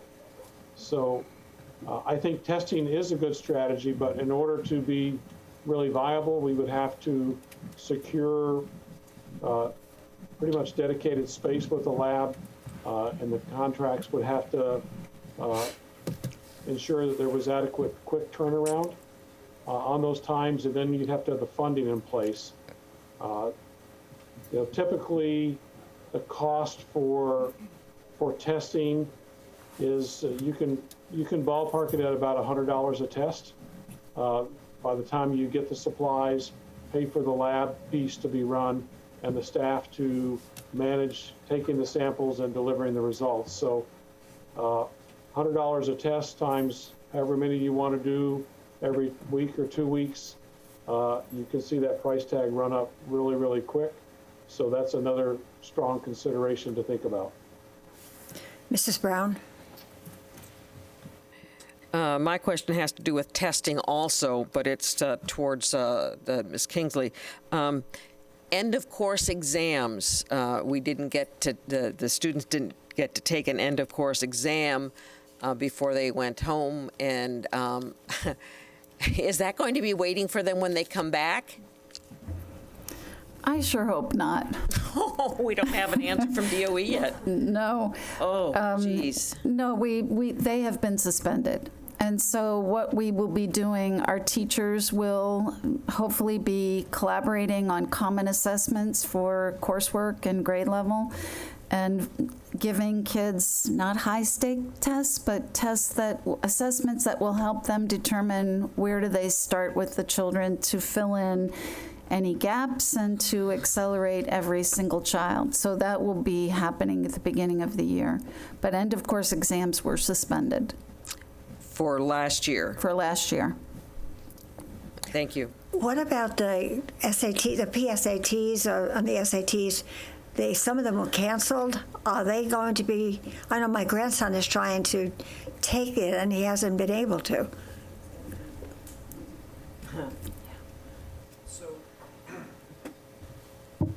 So the PSAT is scheduled into the fall. There's been no determination made on that. I would assume if we're back in school, we would probably be able to give the PSAT. The SAT for the summer is suspended. We do not have a SAT for July, and that's been a bit problematic for some of our students who are trying to boost their score for the bright futures. But the ACT is being offered in July. I don't have the exact date with me. I don't know. Deb, Jacqueline is not there. Okay, anyway.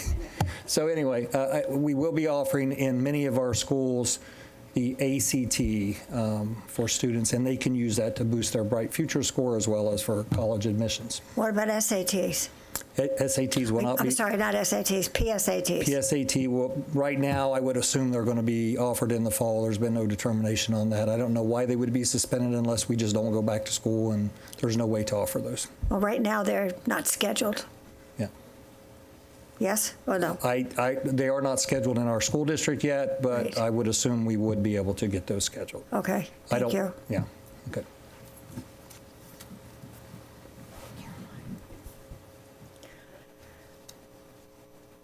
Mrs. Ziegler. Wasn't there an amendment? I thought the governor amended something as it pertained to the Bright Futures through June 30th? Okay. Through June 30th, but I will tell you there has been an appeal sent to ask for an extension because it was expected that the administration would happen, and it didn't. So, but I'm not sure if that will.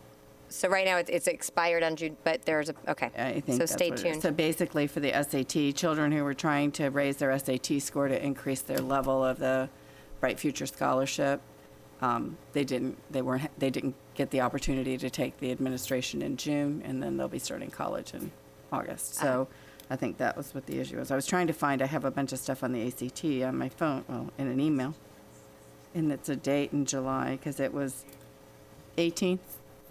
It was because a third of the schools have said they're not, that would normally have the administration aren't going to do it. They still have 2/3. So like in our county, our comprehensive high schools, all but Booker, are offering the ACT. So. When are they offering it? Find the exact date. July 18th? Okay, so it's July 18th. I said one more, and then I'm going to stop because one more question as far as timeline, because Can I finish? Sure. All right, if it's on July 18th at every high school? Except for Booker High School, the 5 companies. So it's at Riverview, Venice, Okay, so from the kids Northport. from Booker, because that's where my grandson goes, can the kids from Booker go to the other high schools to take it? That's probably where they've signed up to take it, is at one of the other schools. It was just not being offered at Booker, so they would take it at Sarasota or Riverview or wherever was convenient. Mrs. Ziegler? I'm sorry. I just, but for the sense of time as I know people want to speak as well. So as a board, we have some decisions as we look ahead to a very unknown future, as all of us do. If you were to reverse, I know you've outlined some of those decisions, but also what would be our, and this again is fluid, but ideally the time in which we would like families or need families to make this decision. Do we have that date? And I mean, if we don't, that's fine. We can still work towards that. I just wanted to clarify. Go ahead. We are hoping for the end of the first week that we come back, so the end of the week of the July 13th, that we'll have a letter to our families saying, please, if you're going to sign up for remote, do so then. The date for signing up for virtual was July 16, but I know that they're willing to extend that, so we can work on extending that date too. And you mean true virtual, not Sarasota virtual, which is a choiced option. You are no longer a Sarasota County School District Right. student. You are, whether it's Sarasota virtual or Florida virtual. And that was July 16, but we will be extending that. Okay.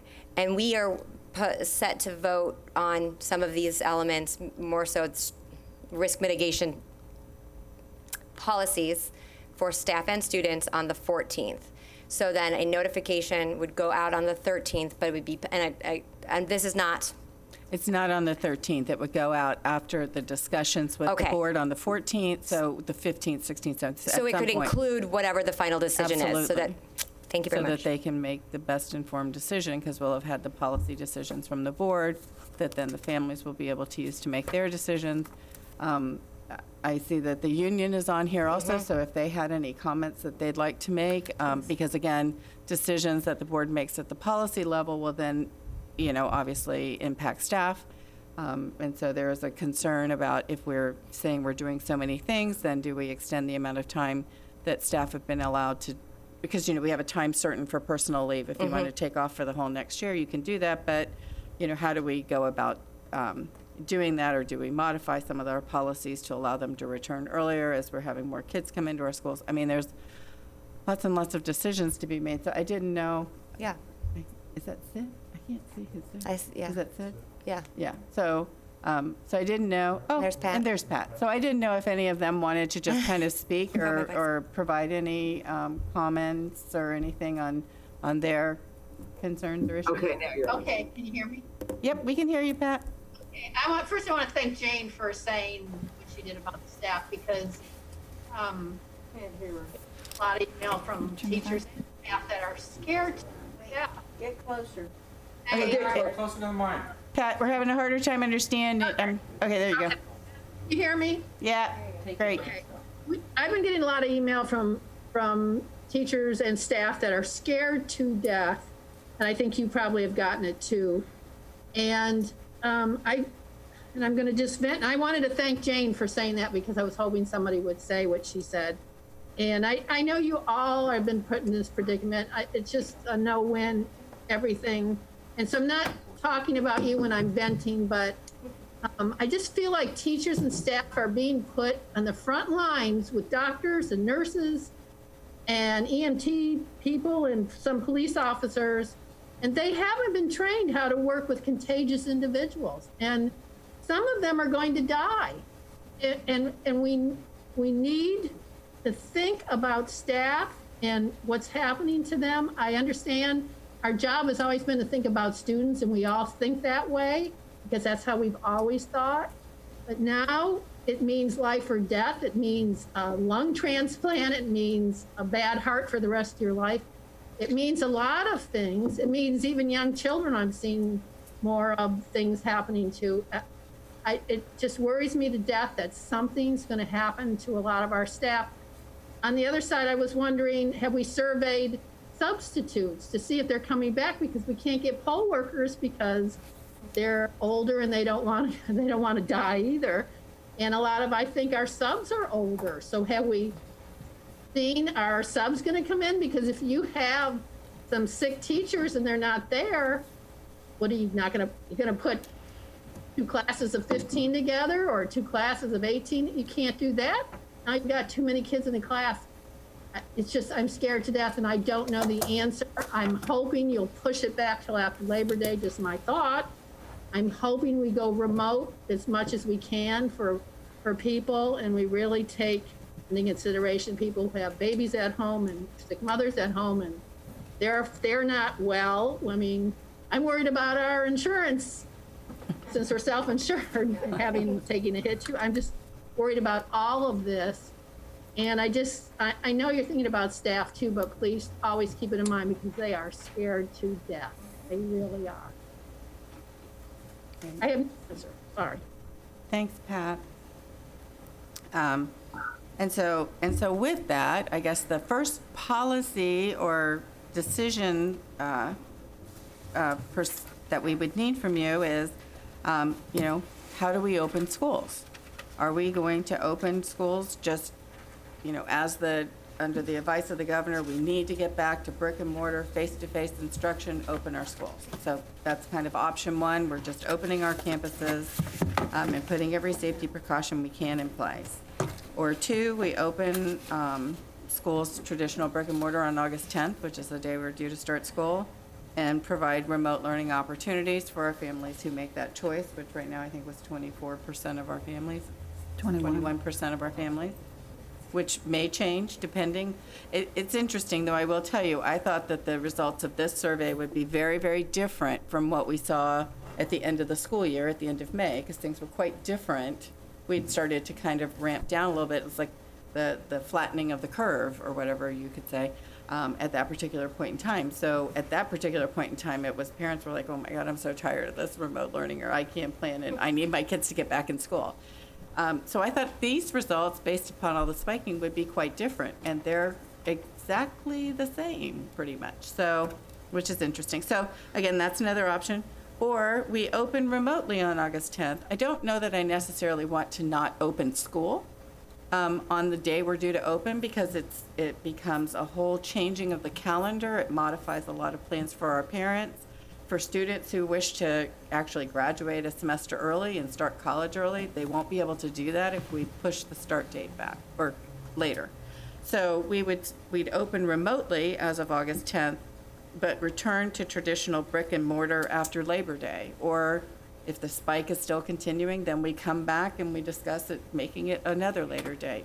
But at that particular point, I think if that's the choice that you make, we have got to really get to work to make sure that the remote learning is as good as we can get it, as if you're in front of a teacher. Because there are concerns about whether or not the state will fund us for remote learning, because you're not necessarily in front of a student. I mean, we're not able to get CARES Act funding or GEARS Act funding because it's not direct, face-to-face, in-person instruction.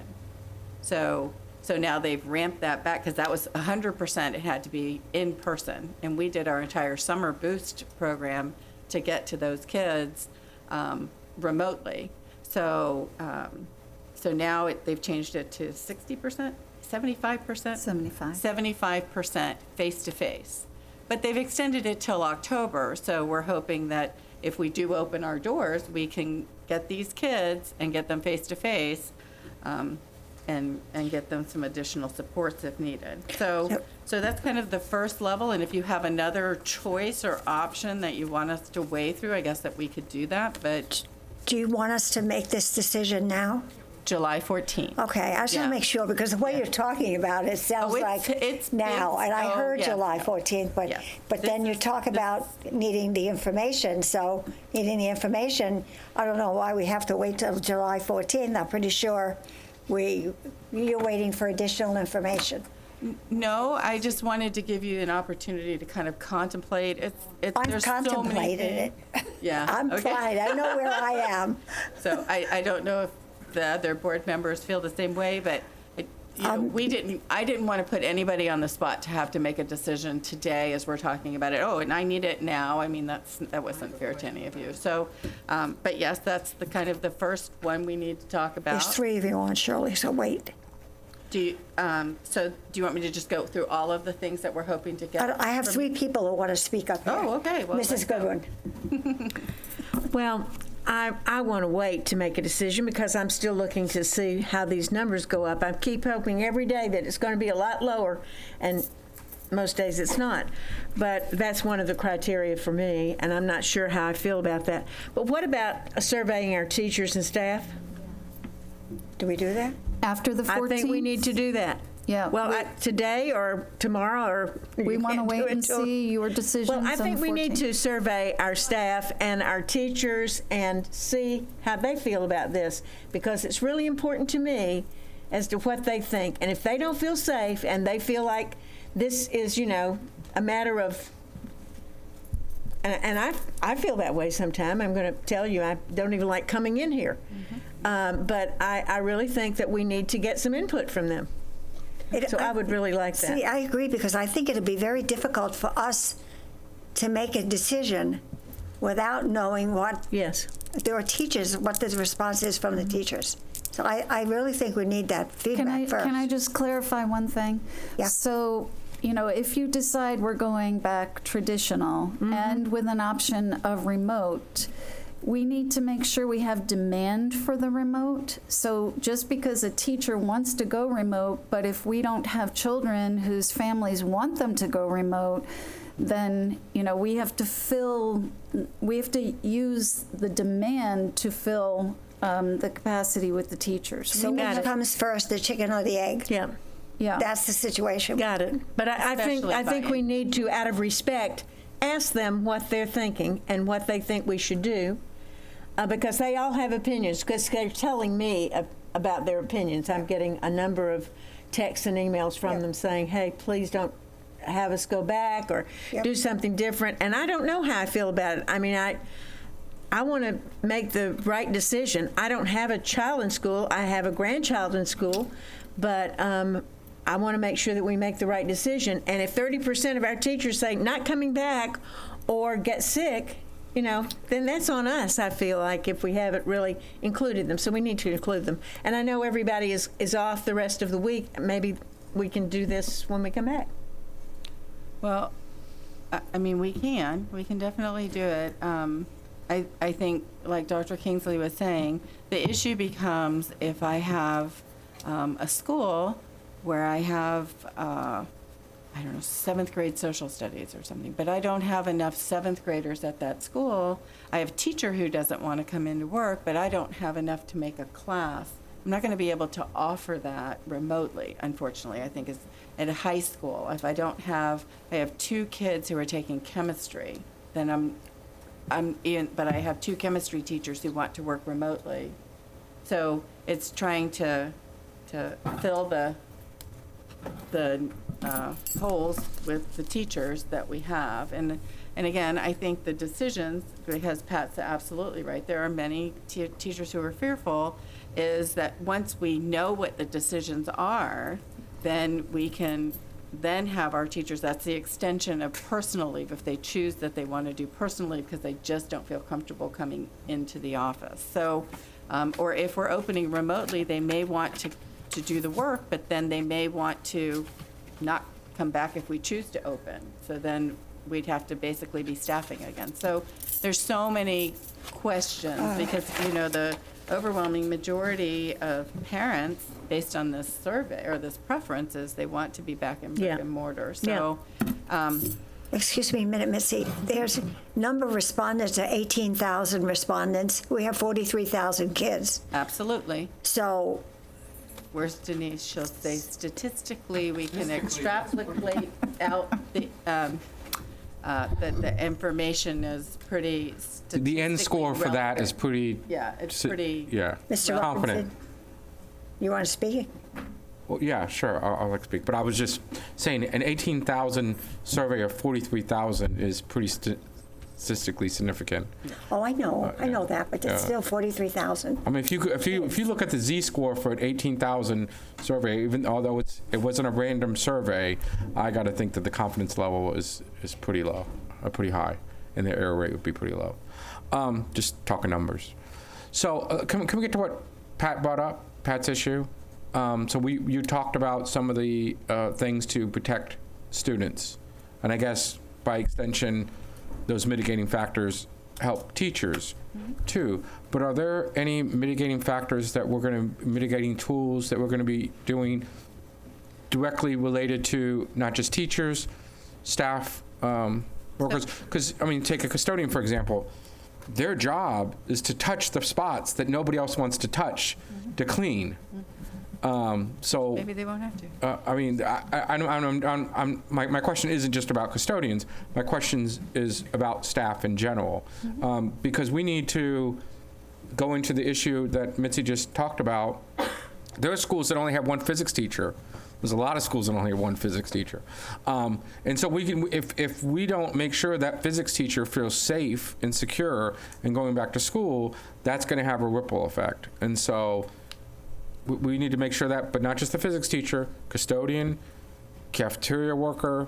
I mean, it goes on and on. So what type of mitigating factors are we going to have for staff in general? And could you be specific about some of the different buckets, I mean, to discuss?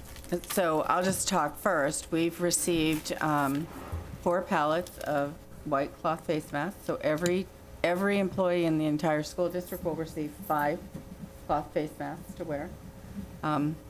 Again, your decision decides whether they have to wear it or they can, they strongly recommend it, but we're providing them. Again, we're going to have these barriers for those students to have. And then I'm going to go ahead and pass it off to Jody because we have made some purchases in terms of cleaning equipment. So let's go ahead. So thank you very much. Great question. So obviously we want all staff to feel as comfortable as possible, and so we've gone ahead and let me thank Tracy Brizantine in our warehouse for helping us out with this. But Mitzi's exactly right. So we've got a stockpile of masks for employees.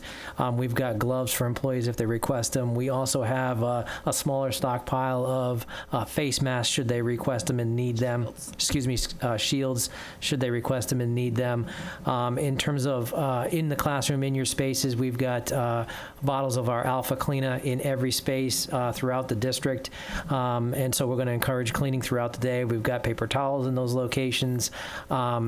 And so also in custodial services, we've purchased also the N95. So if we do get a situation like we talked about earlier, we get a report of a positive COVID case in a school, then that strike team that we're calling that are going to go in and clean that school are going to have the higher level N95 masks. So we've got those available, ready to go. And in terms of cleaning for custodial, we've also purchased some misters and sprayers that every school will have one of those, and so that makes the process a lot quicker in terms of that sanitation that we need to do, that disinfection. And again, this is a list that's evolving. So as we are learning more and seeing what employees need as they come back, and as we work with the health department in terms of what those protective measures need to be, we are certainly as a district trying to make sure we have them. Jody, a lot of elementary schools have one-day custodian, and so you have places that are getting constantly touched throughout the day, but you have one-day custodian. That's how it's been historically. Is that how it's going to be going forward? It's a great question too. Yeah. So for custodial services, we've always focused on nightly cleaning, but we've got to shift a little bit here. And let me just say, from custodial perspective, in terms of what happens during the day at school, it is going to be a team effort. And so we've had multiple conversations with Dr. Kingsley and her team about how staff at the school, teachers, administrators, students in the classrooms, how can they help us with that constant cleaning throughout the day, because we just don't have enough custodians on staff to continually do that. So our strategy right now is we're going to bring an additional person on day shift, probably at a mid-shift type position off of nights, to help support some of that in schools. We are going to be working with administrators and staff and teachers in classrooms to say, we need to have kids wiping down desks consistently during the day. That's why those products are in classrooms. They're environmentally friendly green products that we can use with students. So it's really, to answer your question, Mr. Robertson, it's going to be a team effort. We will have an additional custodian on days to help out, but it's going to be an all hands on deck, trying to make sure we're wiping surfaces, wiping doorknobs, wiping cafeteria tables consistently throughout the day. On the back side, because again, we only have so many custodians now, we're shorting the night crews, and so we are ramping up, trying to hire as many as we can to backfill those positions on nights, because a key thing that we're very, very concerned about is in a normal year, there are times throughout the year, flu season, whatever that looks like, where custodial staffing will get short on a nightly basis. So we're not anticipating that to get better this year. So we are trying to ramp up staff. But we are concerned that if we get a situation where we have too many people on days, or we get a lot of custodians out because they're sick or ill or whatever's going on, we need to be able to turn those classrooms around, turn those schools around for next day, and make sure parents are confident that we've cleaned them to a high level every night. So again, it's going to be a partnership. So in classrooms, one of the things is, you think about a custodial route, the first part of a custodial route is nothing more than getting into every classroom, every space, and pulling trash, pulling recycling. That'll take an hour and a half out of custodians' routes. So can we work with classrooms to say, hey, can the kids help us just pull the trash out of the garbage can, set it in the hallway? That saves a lot of time. And so that at night we're looking at what activities can we get help with, so that custodians can focus on the things they need to focus on, which are the touch points, the desktops. So what we're asking custodial teams to do is an increased level of service this year. We're anticipating there's going to be some absenteeism there. So again, all hands on deck. How can we look at this from a global perspective, that everybody's focusing on cleanliness throughout the day, and how do we get it turned around for the next school day so parents are confident it's been cleaned every night? So, but I just want to make sure you recognize, if you're asking the kids to wipe off the tables, it's going to cause the trash to fill up quicker, and so they're going to have to take the trash out in the middle of the day. There's going to be a trash bag sitting outside. Absolutely. And then another one towards the end of the day. I mean, all of those. As you guys are fanatical about cross-contamination. You guys are obsessed with it, and so you guys want to make sure that when you wipe it down, you get another cloth, and so. Yeah. And I think, Mr. Robinson, you pointed out a great example of what your team has been struggling with throughout the last couple of months, that as you take a look at what are the measures going to be, as simple as having students help wipe down desks on a daily basis, that's more trash. How do we get the trash out? So there are all these things and plans that need to be laid in place that take a lot of time to do this. So that's a great example of just one thing that we need to consider as we move forward. But I just want to implore you to make sure that you communicate out to staff that we are concerned about their safety, and that we are doing things to mitigate the risk to them. We need to, I know you guys are doing a yeoman's job, but you got to communicate the job you guys are doing to the staff, because the higher level of comfort that they have, you're going to increase the number of teachers that show up, which makes the rest of the job easier. If you guys do a lot of work and you don't communicate to staff of all the stuff you're doing, the ripple effect could be catastrophic for the district. So communication, because I know you guys are doing a great job of doing it. So I don't need to harp on that. You just need to, I know you guys aren't really good at this, but you guys need to toot your own horn and let people know what you're doing. So I would say toot. We've got. But it's internal communication. Point. Absolutely, and one of the things that and I'm looking at Jody, I'm talking about internal communication. Absolutely, okay. Craig and I, Craig Manigula, our new director of communications. This is a conversation that we had not more than a week ago about internal communication. I think that's one of the areas we really can improve the level of service. So we're really going to be tapping Craig and his communications team as we move forward for that internal communications, because we've struggled with that. You're absolutely right, but for everybody to feel comfortable that they're in a clean, safe work environment, we're going to need Craig and his team to help us with that. So you hit the nail on the head. We've had those conversations, and I think that as a team, we're really geared up for the 14th conversation with all of you, and then that will really set us off in terms of really that July implementation piece where we really nail down what we're doing, how we're doing it, internal communication, external communication. Jody, it's not just. Robinson, I got the floor. No, you have yes, two I still have the floor. people. The internal communication also can rest with Pat Gardner. I mean, she had grave concerns in those, and making sure you include her in the internal communications is important. Absolutely. Thank you, Madam Chair.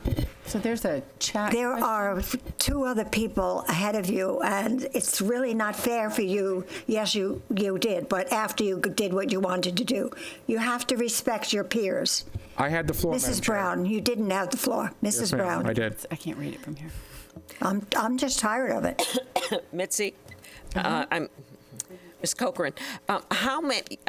How many employees have been back at school, and for how long? I mean, not at the district. They haven't been at some of them at the schools.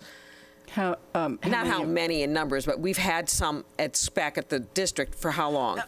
We started gradually coming back from the work at home June 15th. They came back 2 days, then the 22nd, 3 days, and this week they're working 4 days with the expectation that everybody's fully back to work regular schedules in the office on July 13th when we return. Our custodial staff were back 5 days a week, June 8th or June 15th, I think. And that, the 11-month staff left for their summer break on June 22nd was their last working day. They'll return July 21st. Our teacher's last day was June 2nd, I think, and they come back August 3rd. I think a lot of us can see just by, and I mean no offense, but I think we can see by looking at your face and looking at Laura's face and Jody and Steve. I've never seen you looking so tired and worn out. Laura. Yeah, there you go. But you all have been working, and it's not even that you're coming in every day. I mean, you're working late into the night. I mean, I know when I send you emails at 11 o'clock, I'm like, what is she up for? But those things are happening. And I don't think we've had any cases in the district offices yet, have we, from those people who are working? And I think perhaps we can get some direction from the Department of Health. Just by being in a room, you're not going to get it. You have to get in contact with the virus. Now, if somebody with the virus sneezes, a lot of people in the room have a problem. And if that person sneezes with a mask on, there's less of a problem. And if that person sneezes with a mask on and you have a mask on too, there's even less of a problem. But if that person doesn't sneeze, it's harder because singing and talking, I probably spit out things when I talk. Those things can come. But if you've got the mask, or if you stay 6 feet away from me, you can still hear me, but you're still 6 feet away. The chances of you catching anything are down. If they're on surfaces, to get from that surface into you, it's got to go through your nose or your mouth and from your face. So if you're washing your hands, you cut that down. And I think there's a lot of ways that staff and each one of us can take responsibility to make sure that we don't, because I haven't gotten sick, and we haven't been, but you're in your home and you try to keep that. And I think we want to try to keep that when we're in a classroom. Those students are kind of like in their little family too. So we want to keep them together. It's not going to be we're coming back and we're going to have all these people together again. We're going to try to keep those groups small as much as we can. It's going to be harder in high school and middle school. It's just going to be there. But I think we need to make sure that we don't spread fear unnecessarily, but we do spread the caution. And we all have to take some responsibility for making sure we stay healthy, that we wear our masks when we're out and we can't. And I think that's important. And that the steps that Jody is taking, I think sometimes some of us will be safer in the school than we are at our home, or definitely than where we are out at the grocery store or out at Walmart. So, and they're taking precautions too, and we've all been out there. So I think, we need to take a breath. And I know it's going to be so hard to try to figure out where we're going to put those kids when they come back. And it'll be difficult if our students or our teachers don't come back. And I don't know how you're going to try to put those in those classrooms and how you're going to figure that all out. And when you've got parents deciding they're going to put their kids in and then they're going to take them out, put them in, that's going to be difficult. We're going to want them to make those decisions, but have an understanding that we're doing everything we can to keep them safe, and we expect our staff and our students to do what they can to participate and help us and get those things done. And we can share some of those things when we communicate also. It's a team effort. We all have to work together, but we can do it. Yeah, I agree. So I just wanted to say, one of the task force members had said, wanted you to be aware that the school-based tech supports were required to come back to work 5 days a week beginning May 18th. So, because they are 12-month staff, so they're in our schools every day. And then I have a comment for you, Jody, that I'll give you about Mrs. Ziegler. Thank you. I have four questions, but and I'm trying to keep them bucketed. But again, recognizing that I think Chuck's still with us, and there's been a discussion about. And Mrs. Goodwin brought it up too, and I can't reiterate what Mrs. Brown just said. And you can see it. And I think this is the value of having this a public discussion, because it is one question answered and brings up 17 more, and it's hard. So I feel the pain and I feel the exhaustion, and I know she's not up till 11; she's up till 3 or so in the morning, and so we have to be cautious of burnout too for everyone. But one question I had is it pertains to flu season, and there is a lot of discussion about if you and I am no health expert, so again that's why I'm going to get some sense of is there any data or anything that would support the herd immunity so we've had lots of people inside, and then we open up schools, 70%, let's just say hypothetically, go back to brick and mortar. I'm not going to even address all the other questions. This is scenario. And we will likely have some volatility of contagion. If you were to delay it and it starts to match up with flu season, which I certainly believe has been a discussion. And again, I don't know if it's studied, so I completely respect if you can't give that answer. But, is that increasing the risk at that point? Because you'll have a mass population of people who have really not been exposed to anyone outside of their family or Publix if they're masking and following proper protocol. But if we delay, is there a heightened risk, I guess is my point, I'm sorry, if we delay and then till after Labor Day, for example, and then the start of flu season is combined with the mass exposure of students, and that's probably not the right term, but opening of schools. So this is Chuck. I'll try to address that. Sorry for giving you tough questions today. That's okay. And let me preface this by saying I'm not referencing a particular study. I'm just trying to answer based on many, many years of experience in public health. And I don't believe that there'd be an increase in risk in terms of transmission of the virus, COVID-19. But what will occur, and it's going to occur whether you open in August or defer to a later point, when flu season arrives, we are going to have a real challenge differentiating between influenza and COVID, and more than likely we're going to be excluding children and staff with influenza until we're certain it's not COVID. And the confluence of those two things together are going to really ramp up the challenges that we all have in terms of keeping everybody healthy at school and understanding which is flu and which is COVID-19. From a public health perspective, they both create a tremendous amount of risk for those employees that are considered at risk for either one, and that's our older population and those with underlying health risks. Influenza and pneumonia takes its toll every year, and the data is still out on whether or not COVID-19 is a heavier burden in terms of illness and mortality than COVID-19 versus flu and pneumonia. But them occurring at the same time is going to create great challenges, and I don't know how we avoid that, because flu season will come regardless of what else is going on. Thank you very much. I appreciate that insight. I don't think that there's any decisions we make on that, but I think it's an important point that certainly has been discussed in the public arena. I'm going to try to make the quickest ones here.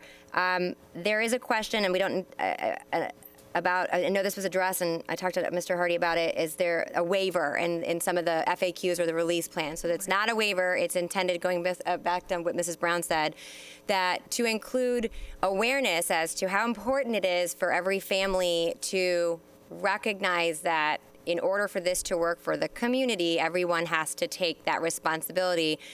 And we, recognizing, and I believe more and more employers are being much more cautious than before this all transpired. So many times families would be like, I can't take off work. My child's going to go to school sick or with a temperature, give Tylenol, etc. That is what that intention was. It's not a waiver of liability. It's not a hold harm. It's nothing like that. And that, I just want to make sure, and again, for the public standpoint, that's what that was. There's no contractual waiver or liability transfer. People will not be asked to sign any kind of release to come to school. They are being asked to sign releases for extracurricular activities, which are voluntary in nature, which no one has to do, but they can do if they wish, and that's part of the situation where they're coming to do extracurriculars, but certainly not simply to come to school. They're going to be reminded of best practices and good protocols, and really asked to participate as part of the school community to keep not only themselves, but their teachers and their friends safe. Thank you. I had a question for Jody. How many of our staff have, or maybe, I don't know if Jody's the right one, have requested extended leave? And then the next question was, there's a lot of questions about whether or not we could do a hybrid of distance learning. So I just want to make, because that's a hot topic as far as there are other districts doing it. I've gone through and read, but from a logistics standpoint and how we've looked at that, I know it's certainly been discussed, but if that's something you guys can talk through. So I'll comment quickly on the leave. So we have extended the personal leave window a couple of times. There have been a few people who have inquired about it. I apologize. I could get you that number. I don't have it. We are having conversations now, I know, with SCTA as we move forward, as we get these plans more concrete. Then I'm sure that's something we're going to reopen again for our staff that make more, again, a decision about, do I want to stay home for the year? So, you certainly will see that reopen again, I think, as we get closer. Thank you. So similar to our parents needing more information before they can make an informed decision, this allows us to get some more information to our staff so they can make an informed decision. I will tell you, the last personnel report I saw that came out this week was maybe 4 or 5 personal leaves. 4 or 5 people that were on there. And then I just wanted to let you know that we received verification. So thank you to those other people in the audience who knew that the ACT was July 18th. So thank you for that. And the PSAT is October 14th. Okay, thank you. In connection with the hybrid model, which we went back and forth, I can't even tell you, you have to weigh the pros and cons and what's the purpose. So in a high school, the purpose, initially the purpose was, can we get 6-foot distancing in schools? That's when we first started talking about the hybrid model. And as Jody's team found out, we can get 6-foot distancing in all of our elementary schools and all but one of our middle schools, high schools, most of them, all but I think Booker High and Polytech. It was going to be challenging. So we started talking about should we do an A week or where children come to school for a week and then the following week it's all remote without teacher direction, because on the B week, the teachers have the other half of the class. So, if we're trying to make sure that we can, during transition times and lunchtime, have our high schoolers separated as much as possible, we would need to have fewer kids on campus. And, that may become something. It's not in our plan, but as we have had this spike now in cases, it may be something that comes up. And I'm glad we have until July 14th, because in this next, week, I'm imagining that we will have a lot more data. The downside is the children are with their teacher half the time. The teacher is presenting curriculum, half the curriculum, and the other time they are working completely independently without teacher direction, which we did not do during the ICANN plan. They still had teacher direction. And we would only consider that at this point with our high school kids. But Steve and I were actually in a very healthy dialogue, spirited dialogue about this with Mitzi this afternoon. Quite spirited right before we came in here, actually. So it is definitely something to consider, but you really do need to weigh the pros and cons. For me, it's a lot of cons, but if we can't keep our high schoolers, distanced, maybe there are some options. We have some of them in the plan. And I recognize that also, because from a macroeconomic standpoint could be incredibly disruptive to our families, to anyone listening or watching, that is a major factor. And so I'm going to put my CFO hat on now, and it could be incredibly financially disruptive to the school district, because we have yet to know whether we would receive funding, because these children are not actually being instructed, they're being instructed on their own. So there is a concern that we would, because the word robust in terms of remote learning and distance learning has been the big word that we're hearing. And so I don't know how robust it is as if it's all self-directed. And that would be the concern, because virtual school is pretty much self-directed. We don't receive any funding for virtual school unless they successfully complete.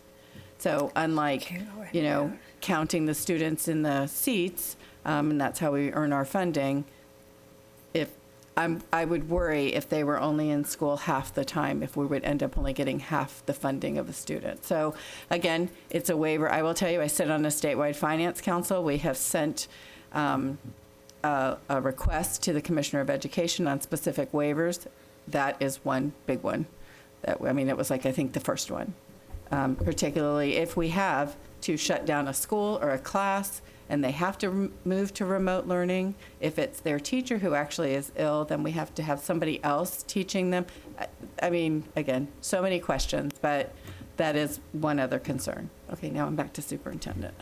And can I just add to that? There are a lot of districts doing that, and we have resisted because we don't think that's the best thing for our children. So if we get to the point that we have to do it, we will. Steve's wanted to pre-plan that and think that through, but I publicly apologized because I kept thinking, no, we don't have to go there, so let's just hold off. But now he and his team of principals are going to be up a creek if we have to plan that, because it's a scheduling nightmare. You want to make sure you have all of the children from the same family on the same days. It's especially if they have to be home to watch their sibling or not home. Yeah. I don't know. And then, there is, because it could be, if I'm on an A schedule and a B schedule, it doesn't mean that the teacher doesn't still have 25 kids in this period and 0 in the next. It's not, because you can't take every single student's schedule. You have 2,500 kids in a school, and you're trying to individualize each schedule and say, well, you're A and you're B, and think that you're going to be able to divide those classes in half. So while the campus as a whole may have half as many students, the teacher may still have just as many students in their classroom, depending on which schedule that student's, if they're on an A or a B. So, because they transfer between 7 different classes. So, Sure. So can I jump in just a second? Mm-hmm. So jump in there, Steve. Steve. There's been a lot of conversation about this in our districts in the state that are doing it. Alternate day schedule, and there's several versions. All I would like to caution and say is that if we make that determination, it's going to take time to schedule that. It's going to take a lot of time to schedule that. And so, I always tell the master schedulers at high school and middle school, it really is like rocket science. It's an amazing conglomeration of a number of things that have to happen to get a regular schedule. And if you try to split classes in half all the way across the schedule, it's even more difficult. They can do it. They will do it. They'll do anything we have to do to make this work. Just understand that if that's a decision we make, then we need time to put that in place. And can I just add one more thing? So it kind of leads to another decision we're hoping that you will consider, and that is this whole new way of working and being ready to spontaneously shut down and go remote, and our expectation that we have really high quality lessons for our children every day, whether it's remote or not. It's going to require our teachers to do a hefty amount of planning, to change their mindset to a whole new way of collaborating, even allowing them to collaborate in school, where, like at a high school, they don't have the same planning period, so they have not been able to collaborate by course content. Or even if they teach one course at a high school that may be taught at other high schools but not at their high school, could they collaborate across the district? So we are really hoping that you will consider an early release day, on which all that means is 2 hours early on a Wednesday, to allow our teachers to have planning time to work on this. It's going to be an imposition to our families, and we recognize that, but I think when you do a cost-benefit analysis and you think about, are there ways that we have to figure out some additional childcare, especially at the younger levels, with paraprofessionals that are there to support this early release? But when you do a cost-benefit analysis and you say that is going to be a cost that our families have to consider picking up their child early, and you think about the quality improvement in the instruction that teachers could collaborate and plan, I think, our children would be the winners in that. So that's one of the things we want you to consider too. So next item. Yeah. So again, the early release day brings up the next item, which is the before and after school child care, predominantly at our elementary schools. Chris Renoff, the Executive Director of Elementary Schools, who is not here because he's good for him. He had to be elsewhere. Well deserved. Yes. But he has surveyed his principals, and they have said they will do it. They have said they will do it. There are still concerns about this because, so, for example, Brentwood Elementary has 260 children in their aftercare program. Children are not staying in their classrooms, they're going to a cafeteria. And then they're moving outside onto playgrounds. And just as another point of note, because there is no way to clean every time somebody goes down a slide or gets on a swing, our playground equipment will be closed. We won't have playground equipment available to children. So they will be outside, but if it's raining, they'll still have to be inside. Normally, they're inside of a cafeteria. But I don't know that we want to put 260 children in a cafeteria all together. So they may spread into media centers or art rooms or throughout the whole school, which we can do. The issue then becomes, how do I get that school clean for the next day? So this is another decision point that we would need to request from you as to whether or not we would need to continue to do that.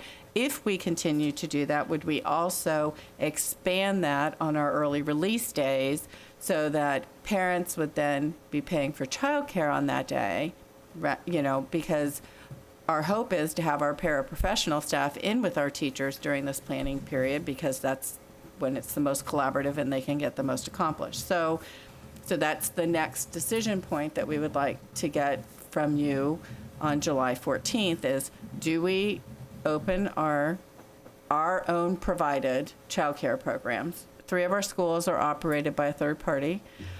Chris isn't here, so I don't know the answer of whether or not they would be able to accommodate an early release at those schools. If not, we would have to figure it out with the paraprofessionals at those schools. But so just so you're aware, that becomes the next decision point that we're looking for some guidance on the 14th. Mrs. Ziegler? I just wanted to clarify maybe in advance of this, and thank you for getting this information. And again, I recognize there's 2 sides. There's the capacity of facilities and keeping our employees safe, also giving them rest time. Do we even have enough people to the point you brought forward earlier? And then when I first heard about this, because I'm aware there's a very limited capacity in this county, quite frankly, as it pertains to childcare and accessibility, it gave me incredible heartburn. Not putting it, that's why I wanted it to be addressed here so we can weigh through the options. So I'm very encouraged to hear our principals are open to that and looking to do that. I'm questioning just when we hear it, not questioning, I'm thinking, are there creative ways where you could block schedule the aftercare? I mean, this is getting a little bit more down into the weeds, but where you could block schedule. Of course, we're in Florida, it rains, so that's difficult. But when you talk about playgrounds or what have you, I mean, are there creative ways and that where we're not having 260 students in there? But I don't know if we have enough staff that oversees that. Second is, and this is kind of an open-ended question that we can get back, is confirming, because I know we talked about this, that our third-party organization, have we confirmed that they're actually going to offer childcare at the 3 schools that they do? So I don't know if that's been, I don't know. And then I certainly know there are ongoing discussions about childcare in the county and first responders and what have you. Thank you to the Barancik Foundation who's kind of leading that, but it's a lot of people involved in that, and whether or not we've engaged in whatever discussions we can to, because I certainly know there's a lot of these organizations reaching out to see how they can help. And this is going to be a big part of it. And you raise very valid questions, and we don't want to put increased risk on our employees because it'll have a ripple effect. So we have to think of the macro effects as well. But I also know how challenging it's going to be on our families who, so I just, again, those are all open-ended. I'm not expecting answers to those. But it would help certainly in the decision-making, I think, for us on the 14th. Mm-hmm. And thank you very much. Well, I guess I thought we were not going to do any child care because I think we've had conversations about that. But is this something that will cost the family money, this free child care? Who will do this for us? So these are operated by our individual schools. It's usually a principal's decision whether or not to have a child care in their facility or not. Mm-hmm. There's a fee that is board approved every year. What is it, $8? day, I believe, and $4 if you're on free and reduced lunch. And Yep. so, but they do, and they're, I will just tell you that the child care fees that they generate must at least cover the cost of the expenses of the program. So every child care worker who works here receives their pay through the district. And it comes from those fees. And it's in the morning and in the afternoon with an extended day on Wednesday. And so but that would be what we'd be asking. Some don't have before care, or they stagger the schedules of their paras to cover that short amount of time in the morning, and they just have an aftercare program that they charge for. Some And have that's over at both. 6 or something like that? Is it open as late as 6? 5:30, I believe. No, I was saying it's $4 in the morning, $8 at night. Yeah. It's $12 total. A day. A day. Per day, right. Not that I pay attention. And so, and right, and then and normally they're, high school kids or younger kids working at these programs. But, so yeah, that would be helpful to us if you could help us make those decisions. Mrs. Brown? We also have to remember that if we have an early release and have the teachers there to do their collaborative planning, some of those teachers have their children go to their school, and and they stay in aftercare. So it's like, we have to have something for at least those teachers that are there. But I do agree that I think some sort of an aftercare works, especially on those early release days. I don't know how we can have those teachers there without having someone watching their kids. And then the last, I'm sorry, Mitzi, could I just add, Chris, I just texted Chris, and he said the YMCA is providing childcare at the 3 sites. They're planning to do that. So that's really for Bridget. But, What whatever about the Girls Inc. and title Boys and is. Girls Club? Will they? No. The YMCA here? It may have changed the name. I'm sorry. The name is different this year because we've looked at those contracts. I don't recall what it is, but it's. I don't either. It might be the stakeholders for foster care that would be doing that. Yeah, I don't remember the name, but I know it's not the YMCA, but I think it's the people. Different from what is the former YMCA. Sorry. Yes. Do we know if Girls Inc. and Boys and Girls Club will have their programs open, or when?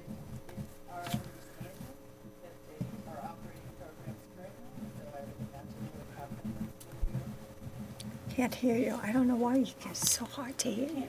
Oh, well, now it's not on, so that was part of my problem. But yes, Girls Inc. and Boys and Girls Club, they're operating programs currently, so I would imagine that they would be open in the fall. And then we'll have to just make sure we let Bridget know about the why, because that was her question. And I got another one. I feel like, Tara, Safe Children Coalition also. Safe Children Coalition. That's the name. Yeah. That's the name of the former Y the program. former Y that's operating the child care programs. Thank you, Tara. And the last question, which is the big one, is the face coverings, which we've kind of gone through. But again, are we making it mandatory for students and staff, mandatory just for staff, strongly recommended for students and staff, or strongly recommended but mandatory during transitions on the bus or any other time when you're not able to maintain a safe distance? So those are the decisions we're hoping to get from you guys when we come back to meet on the 14th. Of course, in the meantime, we'll still be working fast and feverishly on refining everything that we can refine. Do you guys have any other questions for us? Do you have any? Okay. Yes. Can I just say thank you to the task force? Yeah, thank you, guys. I so appreciate all that they have done and the time that they have put into this. It's been a massive undertaking, and so Yeah, there was a very short period of time. They met, I think we might have broken Zoom. We had so many Zoom meetings. I'm sure, I know from me, I would like to thank you all for all of the hard work that you've put in, but this is really coming from the board. The board is aware of how much time you have put into this and your commitment and dedication to the children, and thank you very much.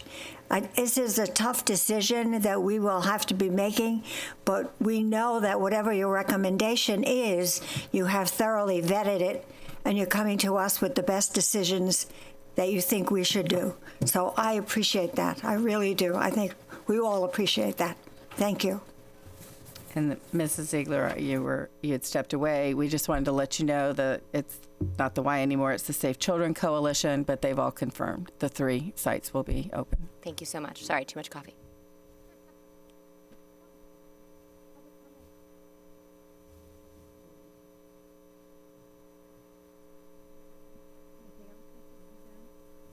I'm sorry, I don't have anything else. If you have anything, just got to do public comment. Oh, no. Public comment. No, public comment. We have to do public comment. I apologize. People are like, what? We reversed the order, so I totally get it. Did they fill out cards? Are there any cards filled out? Oh, you don't have any cards? Oh, okay. Does anybody want to speak? There's just, we have one, I guess. Go ahead. Yes, sure.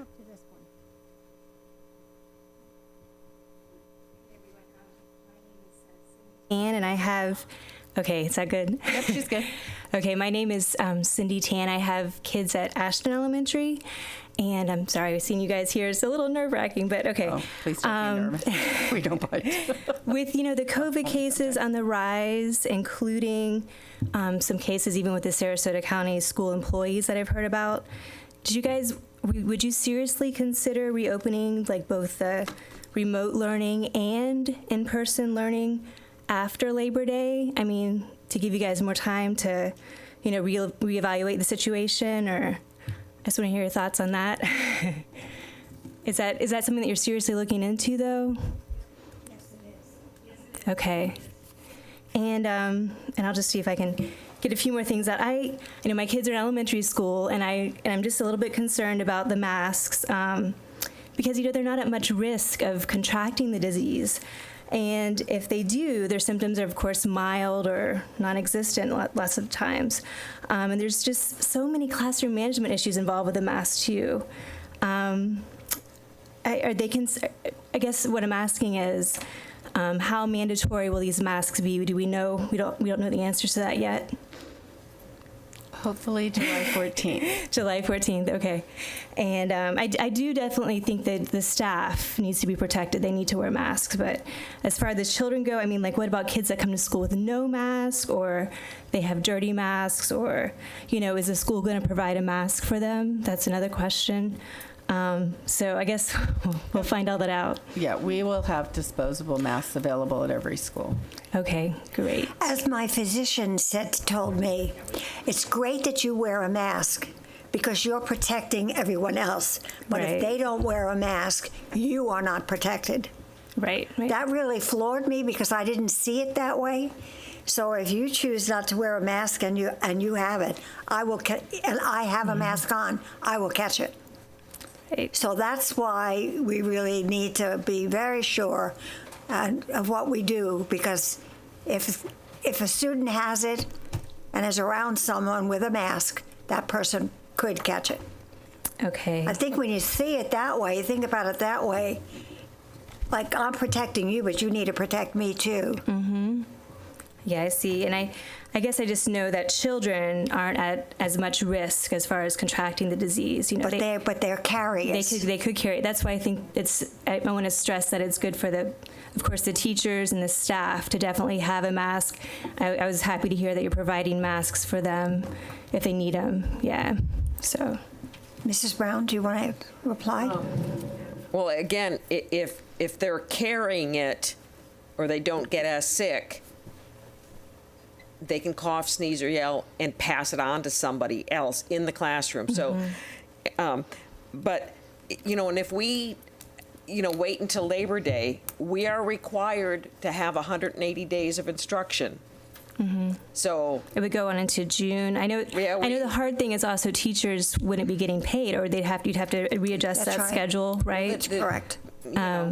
If teachers teach 180 days, they get paid 180 days. So that's what it's. So if we wait and make them come later, they'll have to stay later. Maybe we would have to, because right now we've got a whole week for Thanksgiving. Maybe we'll cut that down. So whatever you do at the front end is going to cause problems at the back end. Right. And maybe we've got to shut down for a week during the flu. But I would think that perhaps the flu season won't be as bad, because if we're covering our face to keep us from the COVID virus, maybe we're keeping the flu virus away too with the washing our hands. I mean, a virus is a virus. But, just, follow on the website the changes, and when you're getting the emails or the text messages about what's happening. But, just try to be patient with us and try to understand. We're listening to a lot of things, but we're navigating uncharted waters right now. It's all new. You are anxious. We're anxious.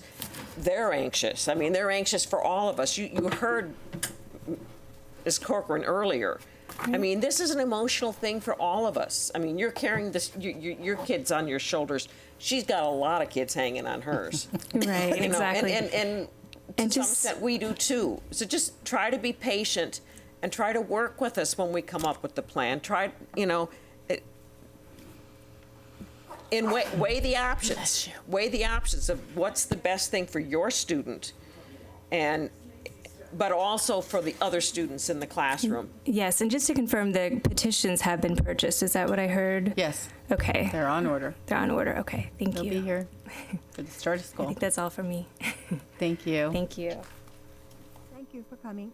Thank you for coming up to speak. Okay. Anyone else want to speak?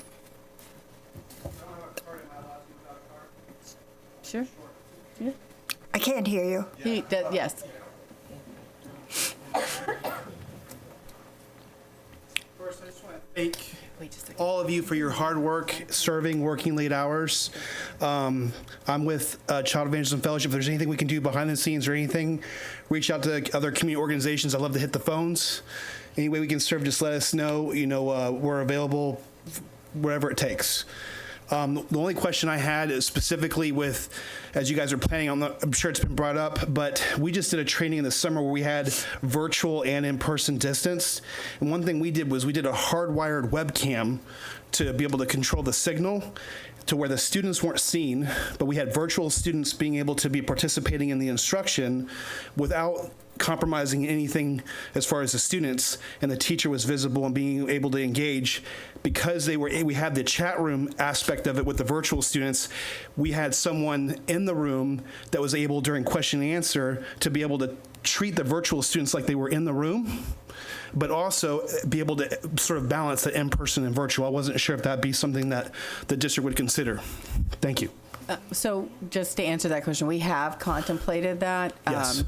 The issue is that, we could probably do it. The problem is that when you're in a classroom, maybe the older kids, it might not be a big issue, but we'd have to have a camera installed and a microphone installed. And unless they stand completely still, they, if they walked out of the frame or they went to go help a kid, then the student sees nothing. Yes. And so that is and I know my daughter is an elementary school teacher and has 10,000 steps before lunch. Right. So Yeah. I think it would be very difficult to do that model versus just having a remote teacher working directly with all remote students and having in-person teacher working with in-person students. Thank you. Yeah, the only way it worked for us was in our situation, the system had a very good ability. We did some research on the camera itself as far as being able to pull sound, where we didn't have to have a full-on microphone for it to truly work, but also the teacher had to be disciplined. They knew, in a sense, like tape on the floor, they had this way to this way, and that was it. Yeah. Thank you very much. Yeah. Thank you. You want to talk? Oh, we do, I'm Okay. sorry, one more quick statement, just technical. Yes, I did. It's, no. During our broadcast today, the server crashed, and so some of this was not broadcast live. However, the entire program will be viewed on YouTube later.